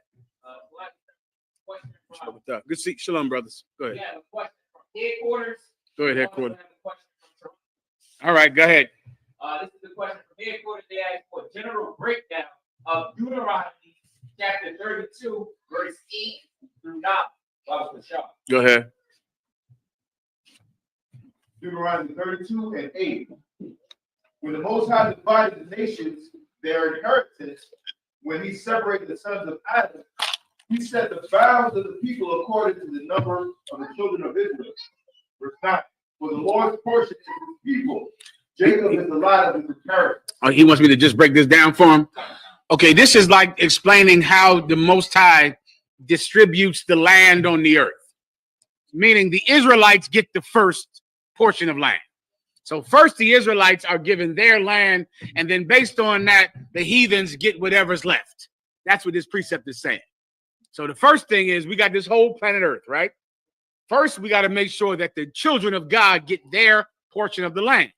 The Most High gave us what's called today the Middle East, which is the best and most prime real estate on the planet Earth. And when I say the Middle East, I'm not just talking about that little slither that they call Israel today. I'm talking about the entire biblical land of Israel, which would include Saudi Arabia, Afghanistan, the United Arab Emirates, Qatar, Iraq. The entire Middle East is your homeland. So the Most High God, when he gave every nation their land, he set their boundaries based on our land. He gave us the best part first. And then they divvy up the rest of the planet. And then now, as long as they serve Israel, then they can survive and live whatever life that they can live. All right, good to go? Anything else? Come on. Please.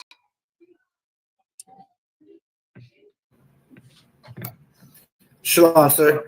I have a question in Proverbs chapter 11. I'm ready.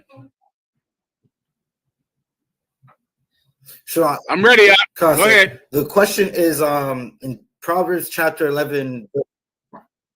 Sir. Proverbs chapter 11, verse 1. What is the false balance? That's my question. Proverbs 11 and 1. What is the false balance? Let's read it. Also, after this, let's go to Khan. 1 second. Someone will read it. Did you want to read it up? Toronto? Sir. You can read it up. Go ahead. Proverbs 11, verse 1. A false balance is in a A false balance is an abomination to the Lord. I will explain. But a false balance is his delight. Toronto, I'll explain it to you, okay? A balance is a scale. Scale. A false scale is a scale that is lying about the weight. A scale that lies about the weight is lying to cheat people out of money. And it's an abomination to God, because if a scale is wrong, then that merchant is a thief, and stealing is against our law. So I go to buy fish. You see the scale at the market, right? You go to buy fish. I want 2 pounds of fish. The scale says it's 2 pounds. Really, it's a pound. That's a false balance. And that's an abomination to God. But a just scale meaning it says 2 pounds, it is 2 pounds. That is fairness. That is justice. And that's the only way that we can be together and have peace with each other. Like, what breaks our peace? Us violating each other. You get my point, right? If I go and I steal your car, then how can we have peace? If I sleep with your wife, then how can we have peace? If I steal a pound of fish from you every time you come to my store, then you're going to have to come back to this store with a baseball bat. That's what happens. Like, our violations that we commit against each other is the reason that we don't have peace with each other. And so many of us wonder why black people just can't get along. Black people can't get along because you steal from them. If you're shorting brothers and you're stealing from men, if you're jipping them out of money, then how are you going to have peace with someone who you're violating every day? We can't have peace. Why? Because you're sleeping with his wife, Hawk. That's why we can't have peace. So many of us, you want peace, but you want to continue to violate each other. Well, you are disturbing the peace of this nation, and you're getting killed. You're getting killed because your scale is false. You're going to die. You're going to die over that false scale. Because you have a false scale, guess what happens? People come to your store and they say, you're robbing me. You say, no, I'm not robbing you. They pull out a baseball bat. You pull out a gun. The whole thing is a mess because you were trying to rob people who came to your business. If you have a scale that's wrong in here, you're dead. That's the point. Why? For peace.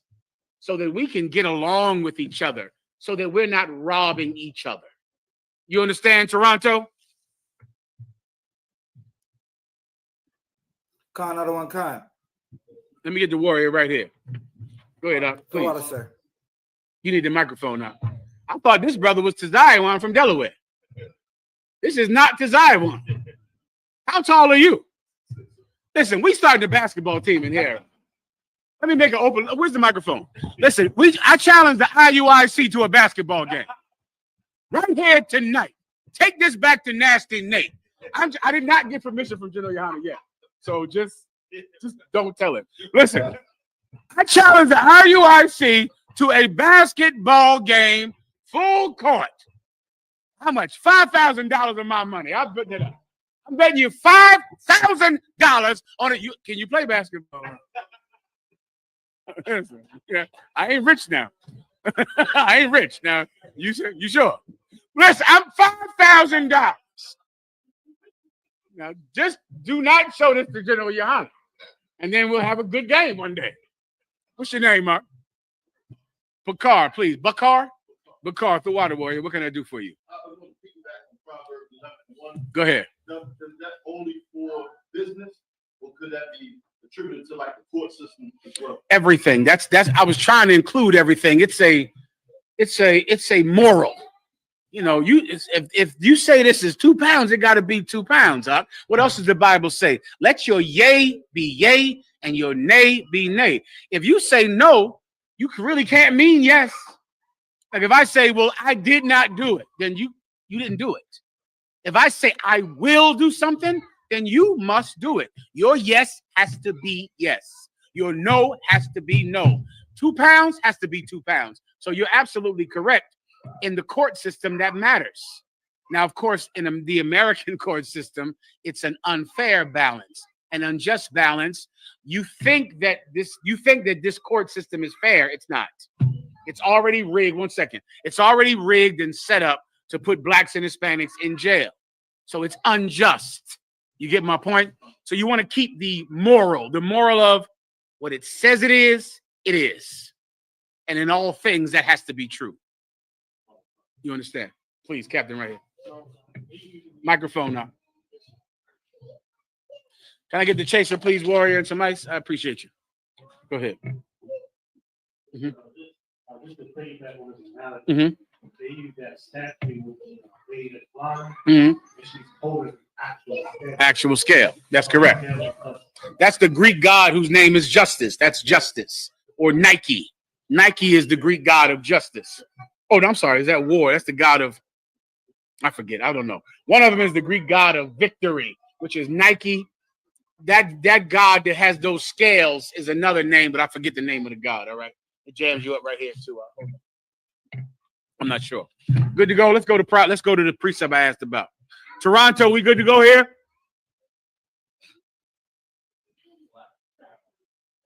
No problem. Sir. Let me. Okay. Any more questions, Toronto?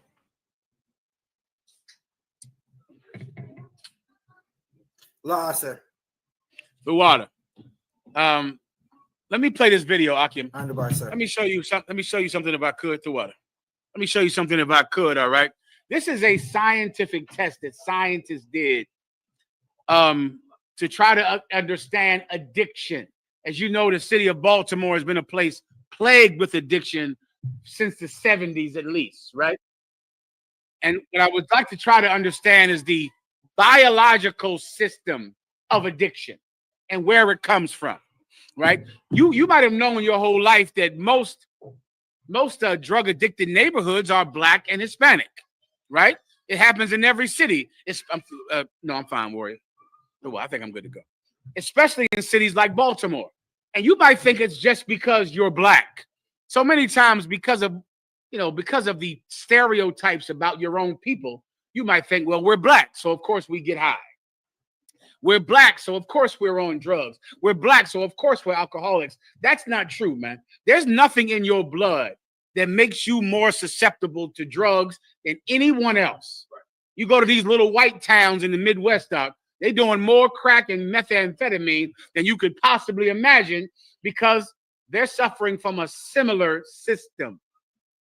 Black people don't get high because they're Black.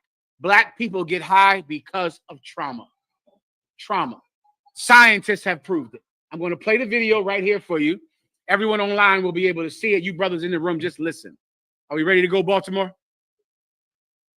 You ready to rock? Play it nice and loud, all right?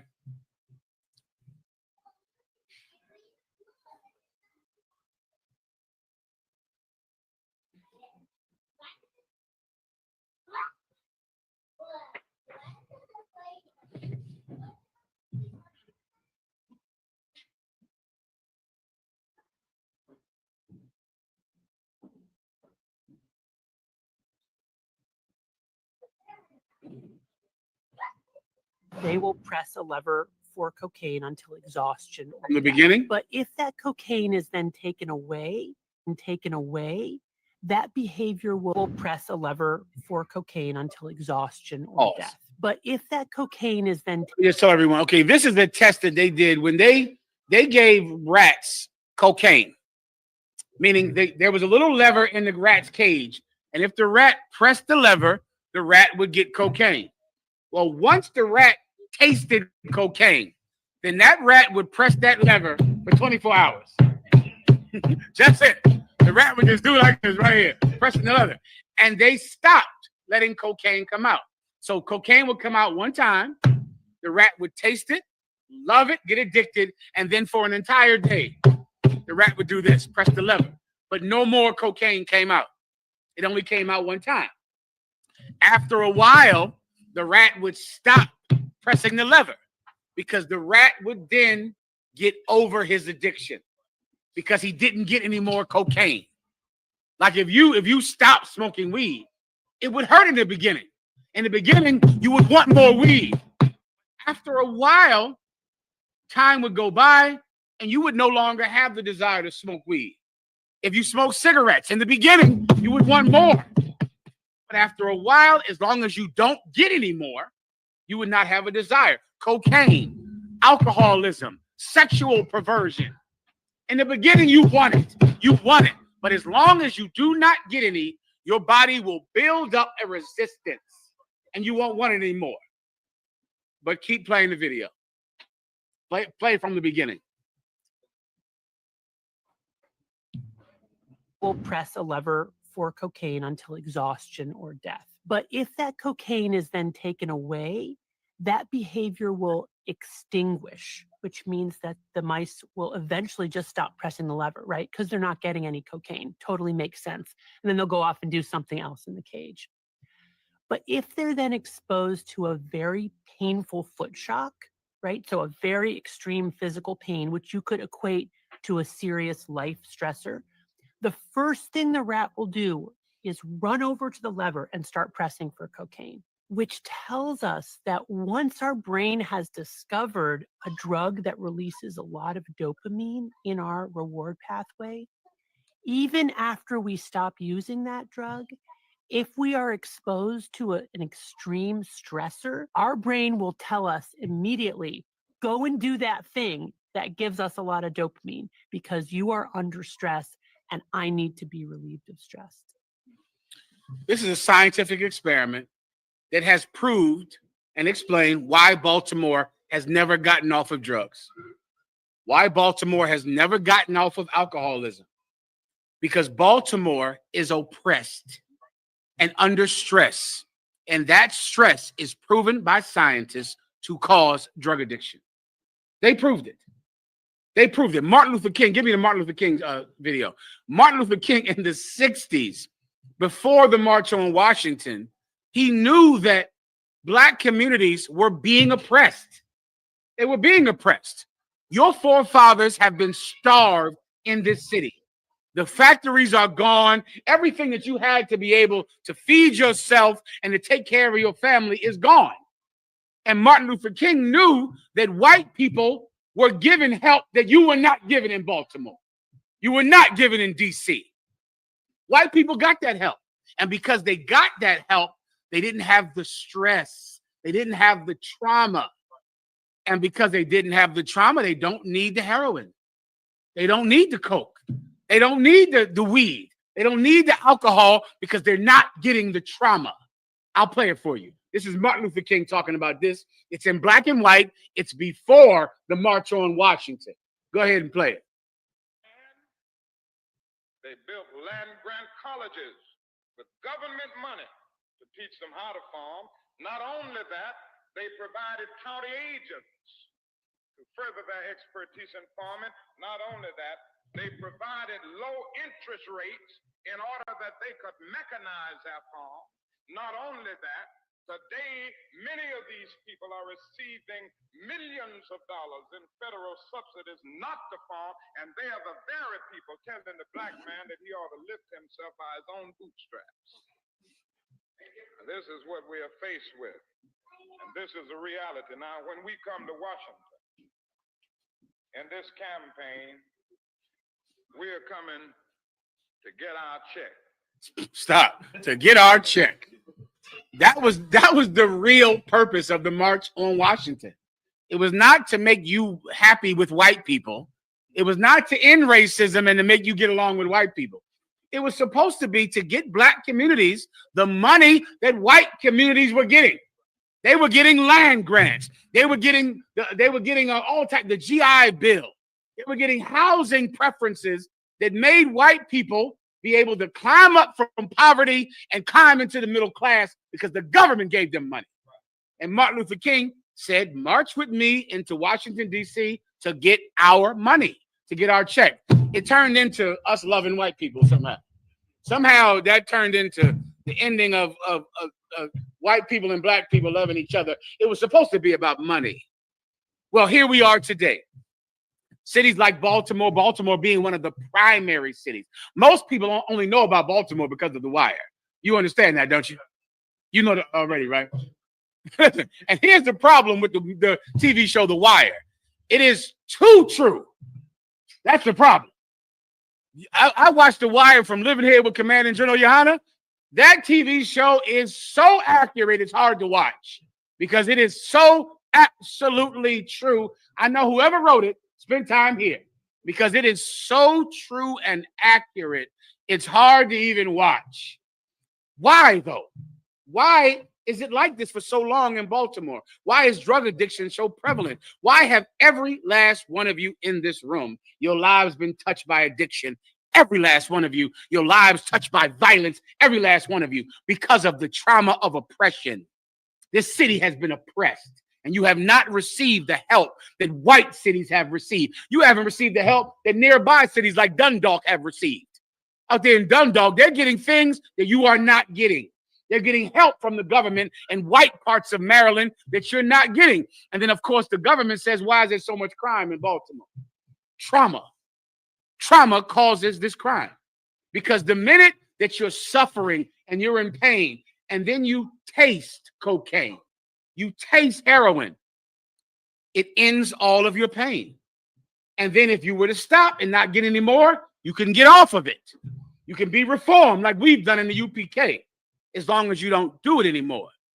But then trauma comes and you want more cocaine. You want more weed. You want more alcoholism. Why is that important to you? You're causing your children that kind of trauma. You're doing that to them. If you're arguing with your husband day and night in front of your child, you're giving your child a good reason to get high. You're doing that. If you're fighting and arguing all the time in front of your kids, you are giving your child a good reason to need drugs. They're going to need drugs, your kids.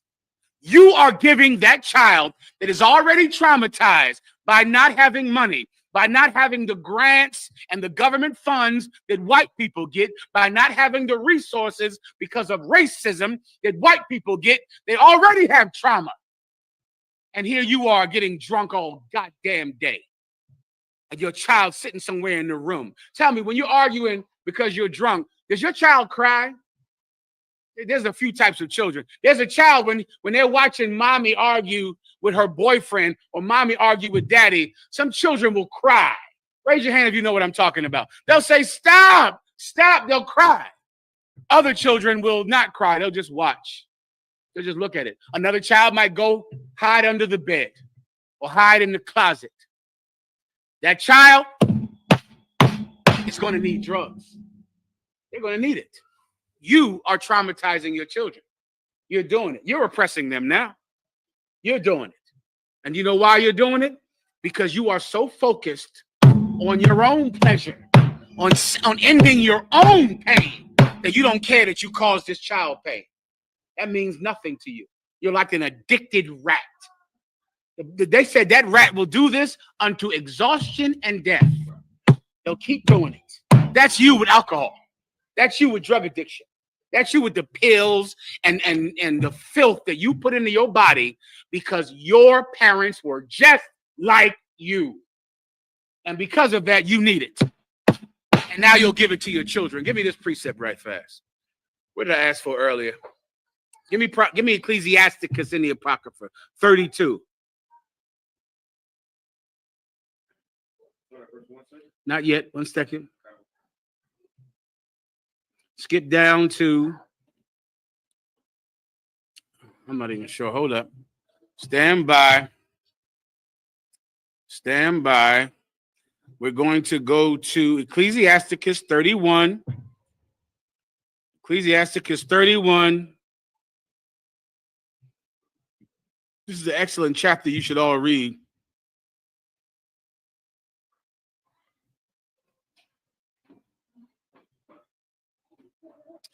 Let's read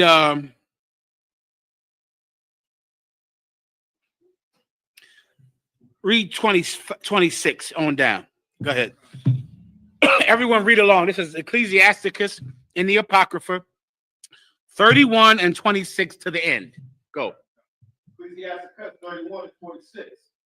The furnace proveth the edge by dripping. The Bible says that the furnace proveth the edge. A furnace is the big hot thing that you stick a sword in to melt the metal so that it can begin to drip. It begins to melt, and then it melts out all of the weak metals.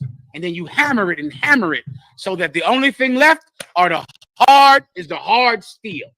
So the furnace melts the metal so that the only thing that's left is hard steel. Keep going. So does wine the hearts of the proud by drunkenness. So does wine the hearts of the proud by drunkenness. The same way that fire melts metal. Fire melts the heart of the proud by drunkenness. Keep reading. Verse 27. Wine is as good as life. Stop right there. Do I need to break this down? Who understands what that verse just said just now? Fire melts the hearts of the proud by drunkenness. Before the fire, what is your heart? I'm sorry. Before the fire, what is the sword? What is the metal before the fire? Okay, you got to understand. What's this called? Welding? What was this? Metallurgy, right? You stick a piece of metal in the furnace, it melts the metal. Before it goes into the furnace, what is the metal? Sister, raise your hand. It's hard. It's hard and strong. But then it goes into the metal, and what happens to the furnace? Then it goes into the furnace, and what happens to the metal? Then it melts. It weakens it. It melts it. That's what drunkenness does to your heart. You would be strong if you weren't such a effing drunk. You'd be strong. But no, you get tried by that liquor. You get tried by that beer. You're put in that furnace, and instead of being strong, you melt. It melts your heart. So now you're not strong anymore. So now you don't know that you're traumatizing your children. You don't know that you're doing that. You don't know what you're doing. For you brothers and sisters that have grown up with adults like this, they didn't know what they were doing. And that's something that you grow up your whole life and you go, Dan, why'd they do that? Let me tell you something that's going to blow your mind. You know the things that your mother and father or your mother and her boyfriends did in front of you? And you think to yourself later, why would you do that to a child? Why did they do that? Let me give you the sad truth of it. They didn't think about it at all. It never occurred to them what they were doing to you. I went to them and I asked them, well, were your children watching? Well, they're there. They go, yeah. But what did you think about doing that in front of them? I didn't think. I was just mad. I was just angry. I was just drunk. You don't even consider it. It has melted your heart. You're weak now because you're a fucking drunk. And now you're weak. You're disgusting and vile. That's what happens. That's what drunkenness does to you. It's not allowed in this school. I pray you understand. I'll kick every last one of you motherfuckers out this school. From the women and the men. Every last one of you. I don't need any man in this school. None. None of you matter at all. None of you. Before you were sitting in that seat, there was someone else there. And after you're gone, there'll be someone else there. I'll kick all of you out the school before I'll allow you to destroy your children. It will not happen. Am I making myself understood? ¿Lo entiendes? Keep going. Please. What you said is so true about that part. When you, as an adult, and you go back to your parents or whatever adult it was, and you remember when that the thing that was so traumatic in your life, and you bring it up to them, it's like, I don't even know. It's wild, isn't it? It's wild. It's like you want to have a heart to heart. You want to like, hey, Mom, listen, when I was 10, they go, what? I don't even know what you're talking about. That meant nothing to me.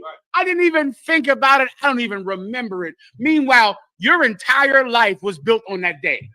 And they don't even know about it. They're weak. They're weak. They're weak because of drunkenness. Continue.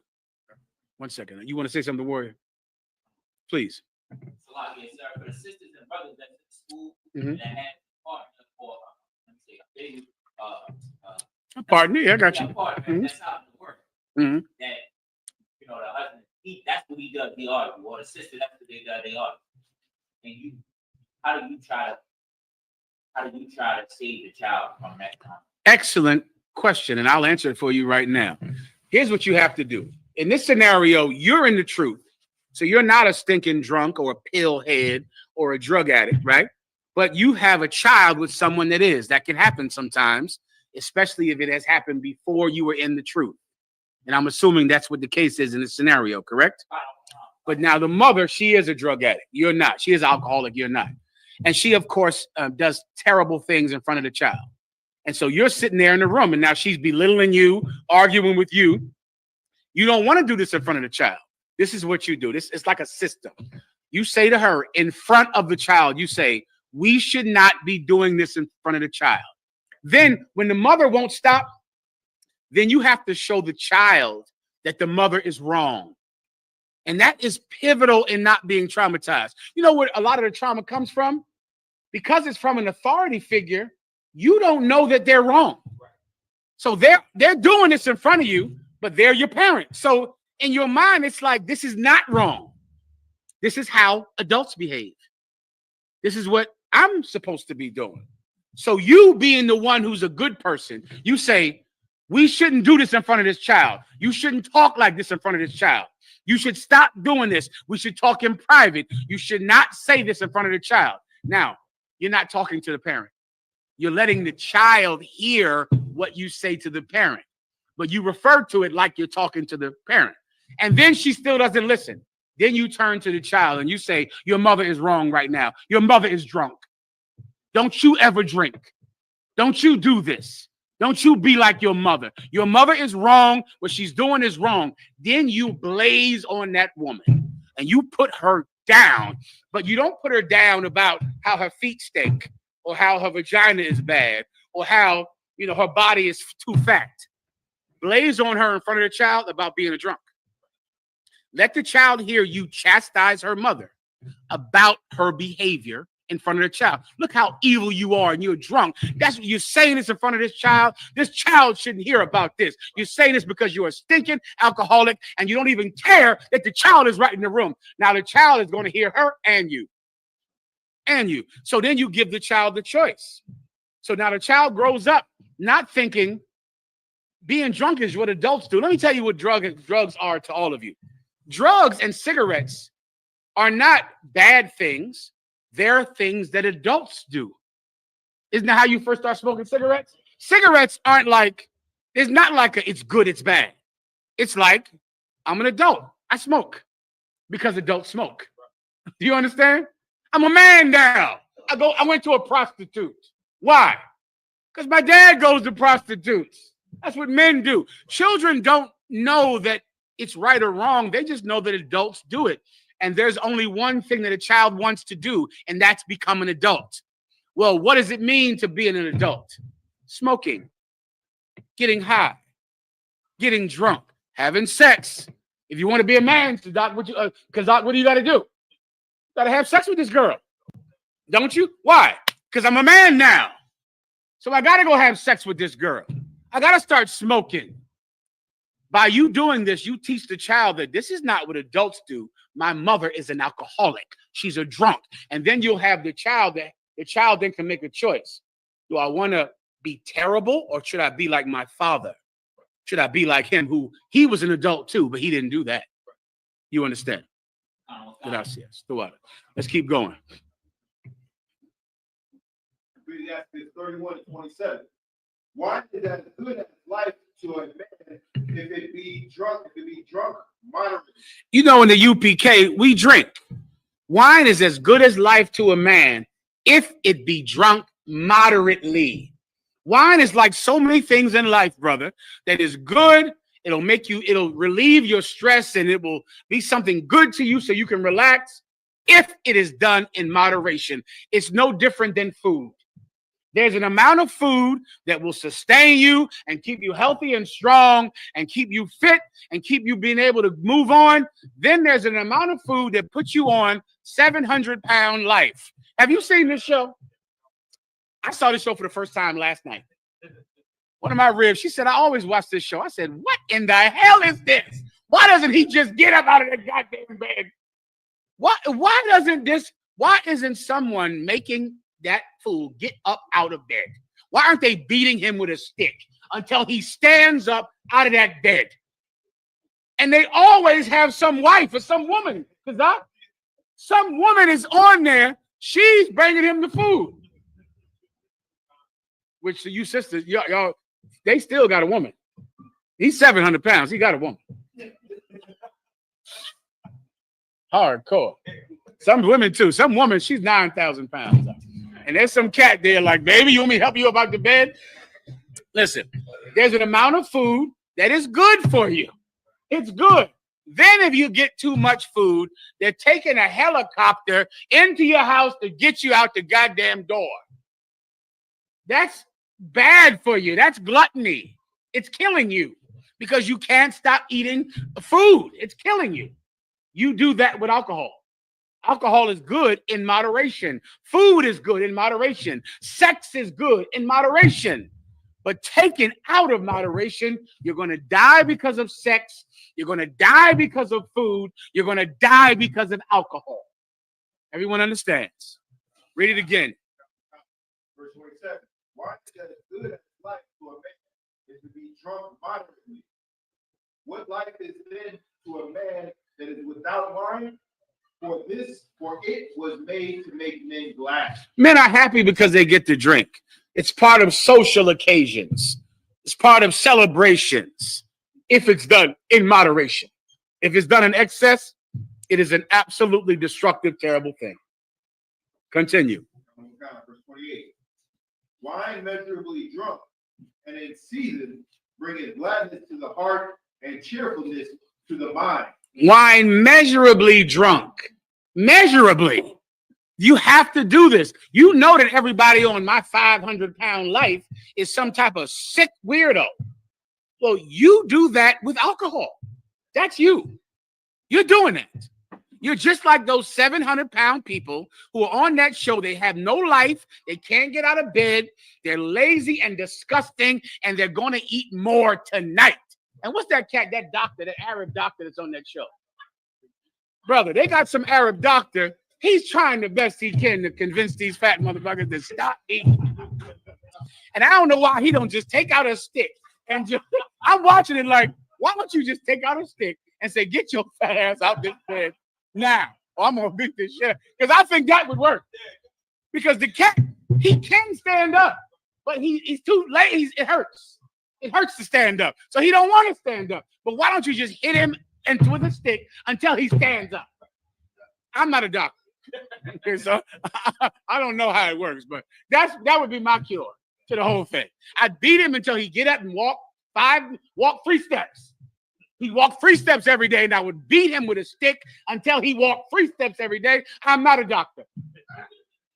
Okay, so I'm not telling you that's what you should do, but that's all I could think of. That would be my prescription. Now you're talking.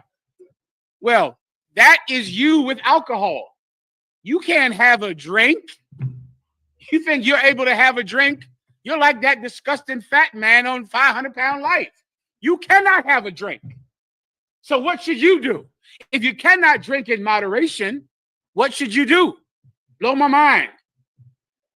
Don't drink at all because you cannot drink in moderation. So you should not drink. You should stop because you don't have the ability, the gene, the spirit to be able to do it with discipline. And the damage you cause is so terrible to you and your children, you should not drink. Continue. But wine drunken with excess. But what? Wine drunken with excess. But what? Wine drunken with excess. But wine drunken with excess. Go ahead. Maketh bitterness of the mind. Maketh what? Bitterness of the mind. Let me tell you something. You ever see these drunks? I know you've seen them. Where they're so mean when they're drunk. Just mean. I mean, they drink. It's not like they drink and they, hey, we're having a good time. Everybody all right, all right. No, that's not you. No, that ain't you. You're not a social drinker. No. You drink and you get depressed. Just like your dad. Just like him.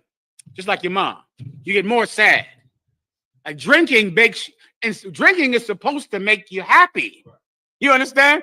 Like, that's the point. The point is you're sad, you're miserable, you have a drink and you're like, you know what? Everything is going to be all right. I had a drink. I'm good to go now. No, not you. Not you. You're a mean drunk. When you drink, you just get more mean to people, mean to the children, mean to your wife, mean to your husband. You get more angry. You want to fight, don't you? Because you've been drinking. You've been drinking, so now you want to fight. Now you want your children to cry because you've been drinking. You're a filthy, disgusting drunk, and I'm going to find out about you and kick you out this school. You're going to embarrass the Christians, not us. I'm going to know that you're in a church now. I'm going to say, what happened to that sister that used to be such a drunk that made her daughters cry? She joined a church. Good. She can drive them crazy. She can embarrass them. She's not in here anymore. That's what's going to happen. You're a mean drunk. If you get more depressed when you drink, then you're drinking for what reason, y'all?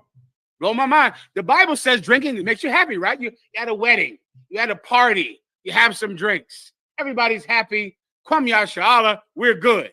But when you drink, you fight someone, you argue, you cry, you're miserable, you fight your husband, you fight your man. Then why do you drink? It's not to make you happy. Why do you drink? Who wants to answer my question? Sisters? Anyone? Why would someone drink if they get more mean and miserable when they drink? Sister? Say again? I don't know what that means. That's a Baltimore slang? Butt wiped?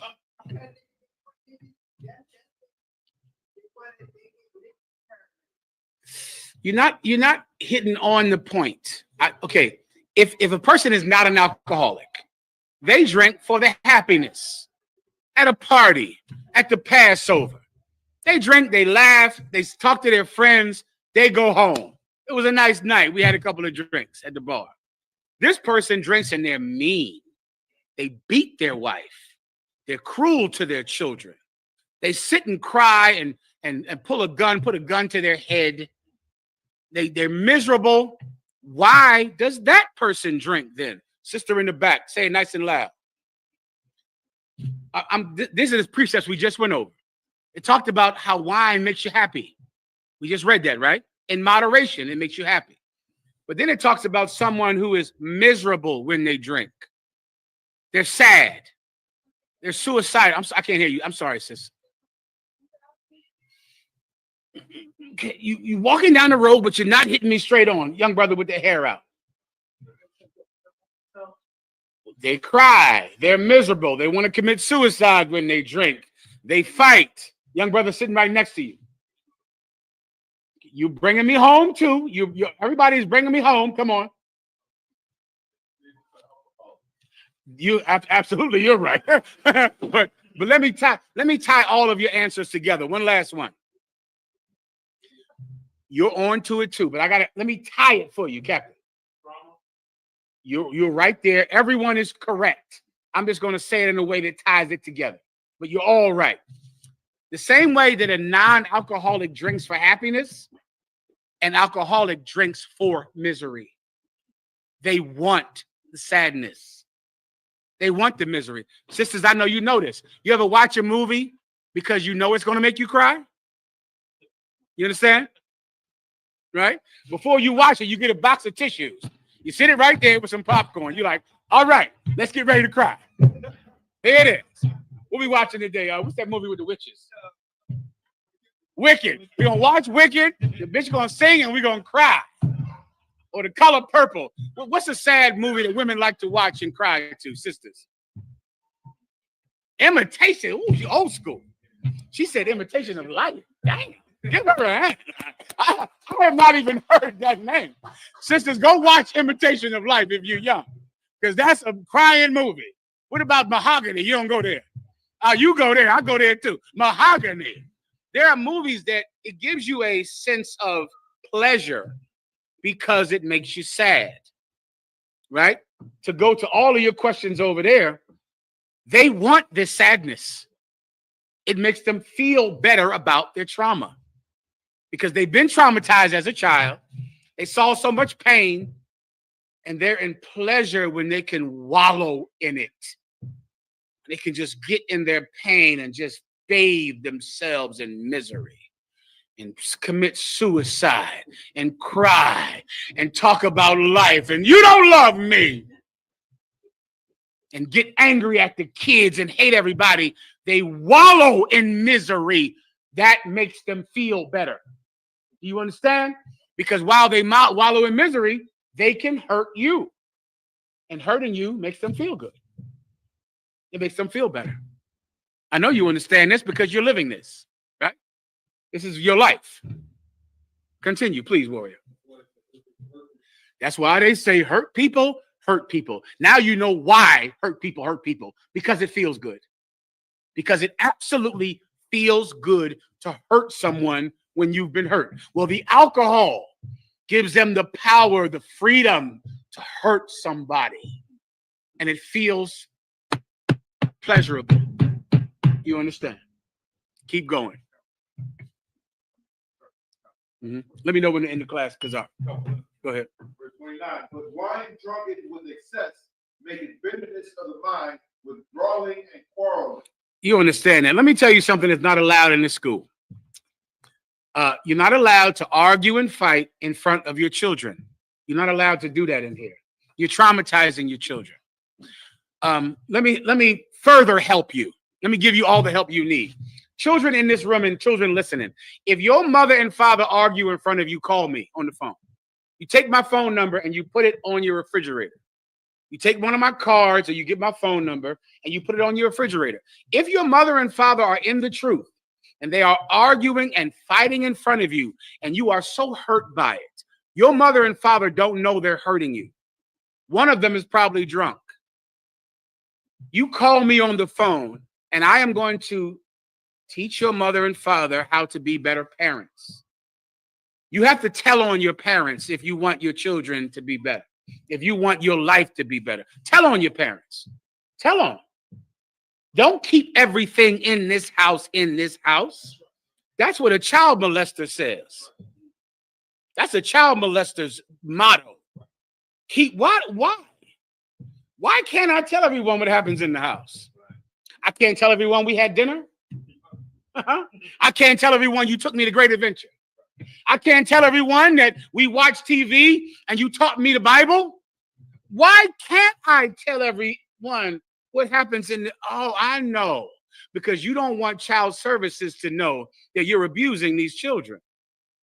Oh, that's why. Because you'll go to jail if the white man finds out what you're doing to these kids. Listen carefully to me, children. If you're a child in the Israelite school of UPK and you're sitting in a house and your parents, Shalom Warrior, and your parents are doing things that you know Commanding General Yohana does not want them to do, call me. You call me or call your camp leader. Your camp leader can call me or call the general over your school or just call me directly. And I am going to teach you, I'm going to teach your parents. I'm going to raise your parents. So your parents were raised by your grandparents. Your grandparents were drunks and alcoholics and brawlers and fighters and whores and pimps. I'm going to raise your mother better than her mother did. I'm going to raise your father better than his father did. The family is going to come together and love each other, and mommy and daddy will stop fighting. But you got to tell on them. Never keep a secret. Never. Secrets are where this kind of behavior grows into the next generation because it's a secret. The only time you'll know that any child is in trouble is when he shoots someone at school. That's when you'll find out. When this child is truant for 50 days and he hasn't been to school, or this girl, you know what you are? I see what you are, you stupid bitches and you stupid niggers out there. You are the parent that will go on Facebook and say, this child is missing. That's you, right? Please help my daughter. She's missing. Please help my daughter. She's missing. That's the help you give. Now we all have to look for her, right? You'll ask for help then, won't you? You'll tell somebody when the child is gone. When the child is missing, why then do you want to involve all of us in your life now? Why? Because you haven't seen the child in 2 weeks? Involve the UPK today. Tell us before the child is missing, because once the child is gone, there's a very little chance that we can do anything. But if you would tell us about it when the child is sitting in the room crying every day because your boyfriend touched her, why do you think these girls are leaving this house? So many of you, I watched the video and I go, so you want me to go find this girl to send her back to your house so you can touch her again? So you can molest her more? So you can get drunk? You know what? Maybe it's better she's gone. Maybe the girl left to get away from you. Now the parent goes on Facebook Please help me find my daughter. Can you find her? Maybe the girl left for a reason. Maybe. What I'm telling you is don't wait until the child is gone to ask the entire internet for help. Ask for help today. Involve us today. Children, you don't have to run away. You don't have to do drugs. If your mother and father are abusing you, if your mother and father are touching you, if they're doing something inappropriate to you, if they're alcoholics, if they're drug addicts, call the Israelite School of UPK. We will protect you and we will give your mother and father an education. I pray you understand. I pray. We're not the white man. We're not child services. We're not going to destroy that family. We're going to fix the family. I pray you understand. We're going to fix it. Keep going. Verse 30. Drunkenness increases the rage of a fool till he offends. That's what happens. That's all it is. You're trying to make more of it than it is. He's so angry, isn't he? You thought he was angry about something serious, didn't you? And then what they do, you think, boy, he's angry about something really serious. He's just drunk. That's it. Don't make more of it than that. He is just drunk. It increases his anger. He's so mad. Oh, he got so much rage in him. You're drunk. And if you were in a bar instead of in your house, some man would punch you in your face and you lay on the ground and on the street. But you're not in a bar. You're in there with your sons and your daughters. So you're the one that's big in the house, aren't you? Oh, you're big and strong in that house with those little kids, aren't you? You're big and strong and powerful. Because if you were in the bar, what do men do to a drunk in a bar? Who's done it? I've done it 1,000 times in the world, which is knock out some drunk in a bar that he's so goddamn drunk. And the minute you touch him, he's going to fall down. That's what happens to your drunk stepfather or your drunk father if he was around grown men. He'd be in the bar, get off of me. Leave me alone. And somebody would walk over to him and knock him out, and he'd be laying in the ground with his pants down. But he's home. So you know what he is? Big bad dad in the house. He can be mean to the children, can't he? Oh, he's big and bad. You can't knock him out, so he can be strong. But if he was in a bar, you'd be coming to get him, and his pants would be around his ankles. Continue. Shalom, warrior. Be safe. Go ahead. It diminishes strength and makes wounds. It diminishes your strength and makes wounds. You're going to get hurt because you're a drunk. Continue. Verse 31. Rebuke not thy neighbor at the wine, and despise not his mirth. Listen, don't rebuke thy neighbor at the wine and despise him not at his mirth. Meaning what? Don't rebuke him because you're drunk, and don't hate him because he's happy. Drunk people do that. They look at you, and because you're not miserable, what are you laughing at? What is bring y'all all come down here? Come, I want to tell all of y'all something. Come here. I'm doing this to you, and I'm doing that to you. And everybody, all the kids terrified. They scared to death. They in the house, and you're really angry at the kids because they're not crying, because they're not scared. And you need them. You just call the school about him. That's all. You call the school. If your mom can be the same way, a lot of your mothers, they're drunk and they beat you with extension cords. Everybody knows this because you've been through this. Your mom was just a drunk. She just got drunk and she's mad at the latest man who has broken her heart. She's beating you with an extension cord. If your mother pulls out an extension cord to beat you, you call the UPK. You're not allowed to beat children in here with extension cords and to abuse them. This is not some slave plantation. You're not beating a child to satisfy your own sense of pleasure from abusing someone because you were abused. Not in this school. Now, you want to do that in the IUIC or in the Christian church, you can beat them all you want, but not in here. In here, you have to leave. In here, you have to go. Continue. Give him no despiteful word, and press not upon him with urging him to drink. Press not upon him with doing what? And press not upon him with urging him to drink. Because that's what the drunk does. The drunk, come on, you drink. Well, what you get some more. Come on, drink. They want you to get more drunk because they're such a drunk. You say, "Nah, I had enough." Oh, come on, man. We came here to have fun. We came here to have a party. Now you are a disgusting, pissy drunk. I'll never be like you. I'll never ever mimic your behavior. Continue. Let me give you another precept. Stand by.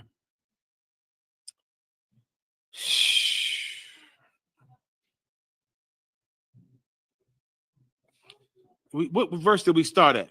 We started 26. Did we start at 8? No, read 26 and 8. Ecclesiasticus 26 and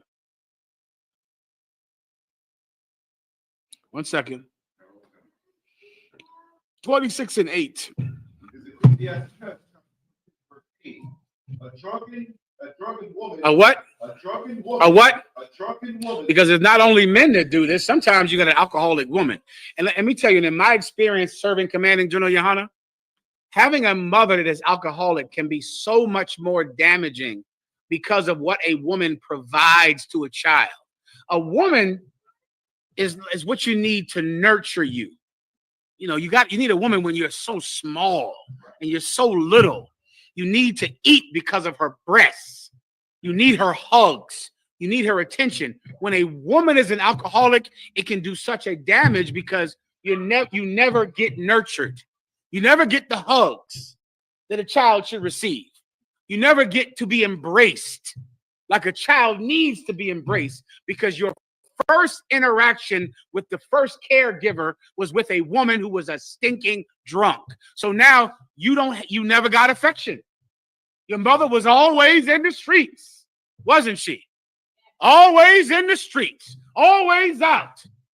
Well, that child needed a mother's embrace, a mother's care, and a mother's kisses at a young, impressionable age, which is what so much of this is about. There's a time in your life when you are not formed in the mind, you're not strong. The white man calls it your impressionable age, when whatever happens to you will stick. If during that time, if your mother is an alcoholic, then it sticks. It's how you form yourself. Because I was exposed to alcoholism and drugs at a young, impressionable age. Well, a woman has a child at its most impressionable. Keep going. A drunken woman. A what? A gatter abroad is another party girl. You know, talking and gadding abroad. You know, some of your mothers, she was just a party girl. She was always out, always in the club, always chasing penis or vagina. Some of your mothers were bull daggers simply because, you know, they tried all the penis. Why not try some vagina? They tried everything any damn way. I guess dogs and cats were next because they tried everything. Your mother has been with so many men. Before you know it, your mother brings home a woman in a football uniform. This you knew, this mama's friend. Was that what they call her? This mama's friend. Huh? Some old fat woman with a football uniform on. And now you go, well, you done met 5, 10 different men. Now you're meeting Auntie George. Auntie George walked in the room. Auntie George walked in there. Yeah, I'm your mama's friend. I'm your mom's friend. Okay, Auntie George. I guess shit. Everybody else been over here. I mean, why not? Why not women? Give them a shot. Shit. You did everything else. That's what a drunken mother does. A drunken woman. Keep going. Causes what? Great anger. So now, before you know it, these children are killing people in Baltimore, killing people on the west side, killing people on the east side. You look at them and you go, look at these monsters. Somebody needs to do something about these kids in Baltimore. Someone has already done something. Do you understand? Someone has already done something.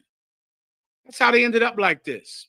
Now the police will throw them in jail for 1,000 lifetimes, beat them every day and break their necks in the back of paddy wagons. Some child you created. Someone has already done something. Continue. and she will not cover her own shame. Verse 9. If you don't mind, she won't cover her own shame. That's what a drunken mother does, a drunken wife. She has no shame. Before you know it, she's a dress over her head in the middle of a floor of some bar. She's walking around with her breasts out. Everybody sees her naked body, and then you have to go, that's my mom. That's my wife right there. That's where I come from. And the minute somebody tries to tell her that she should put some clothes on, that she should dress in a way that doesn't embarrass her family, what does she say? You can't tell me nothing.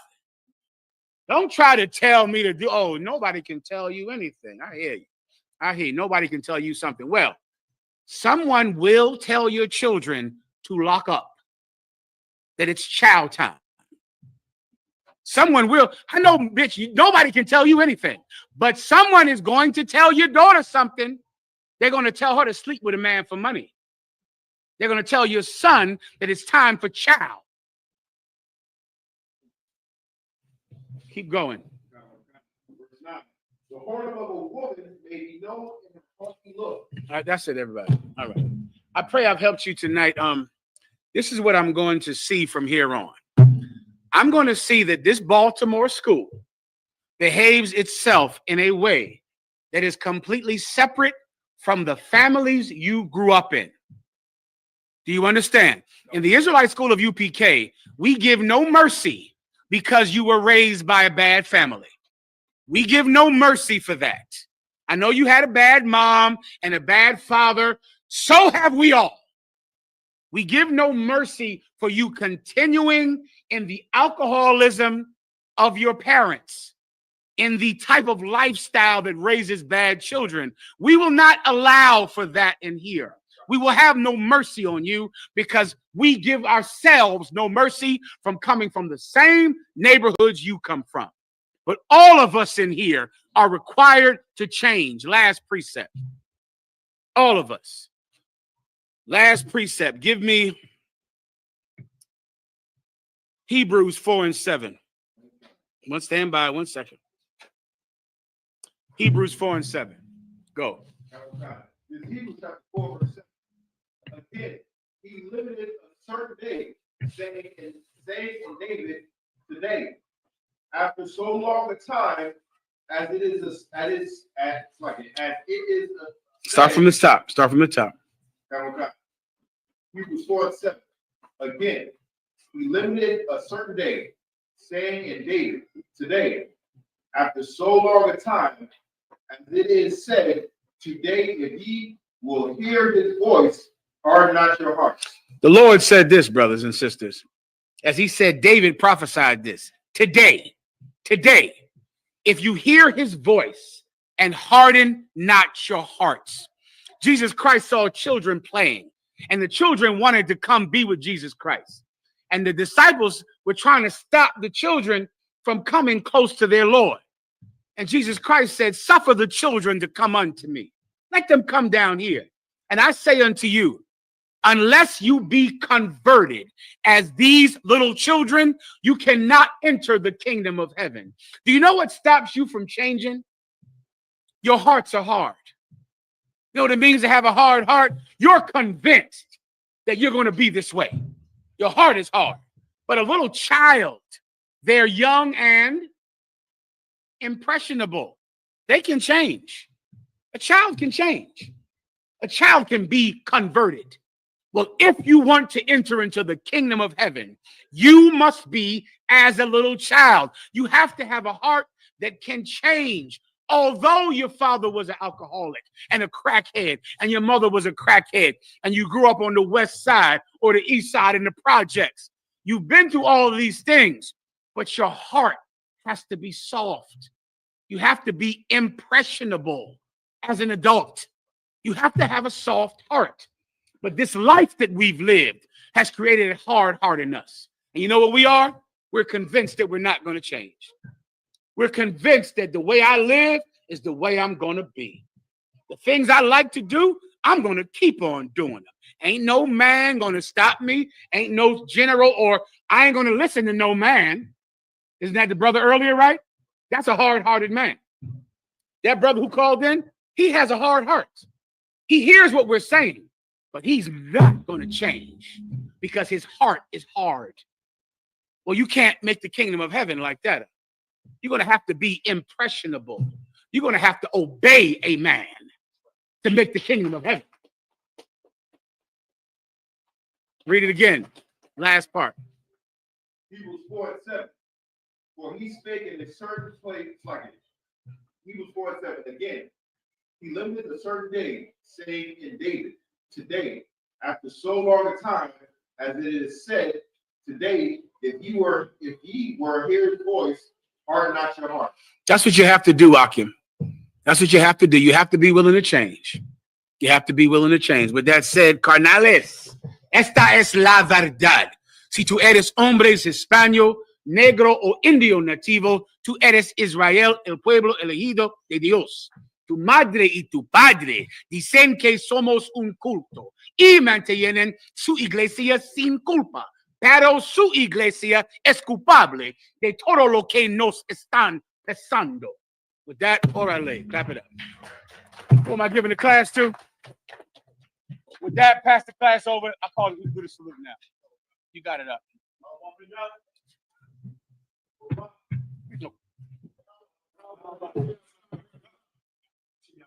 How about chimney outside, brother? Thumb.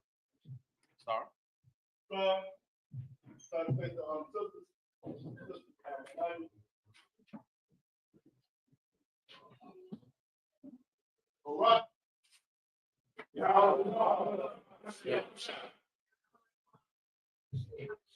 All right. Well done. Where do I go, Kazak? It's back to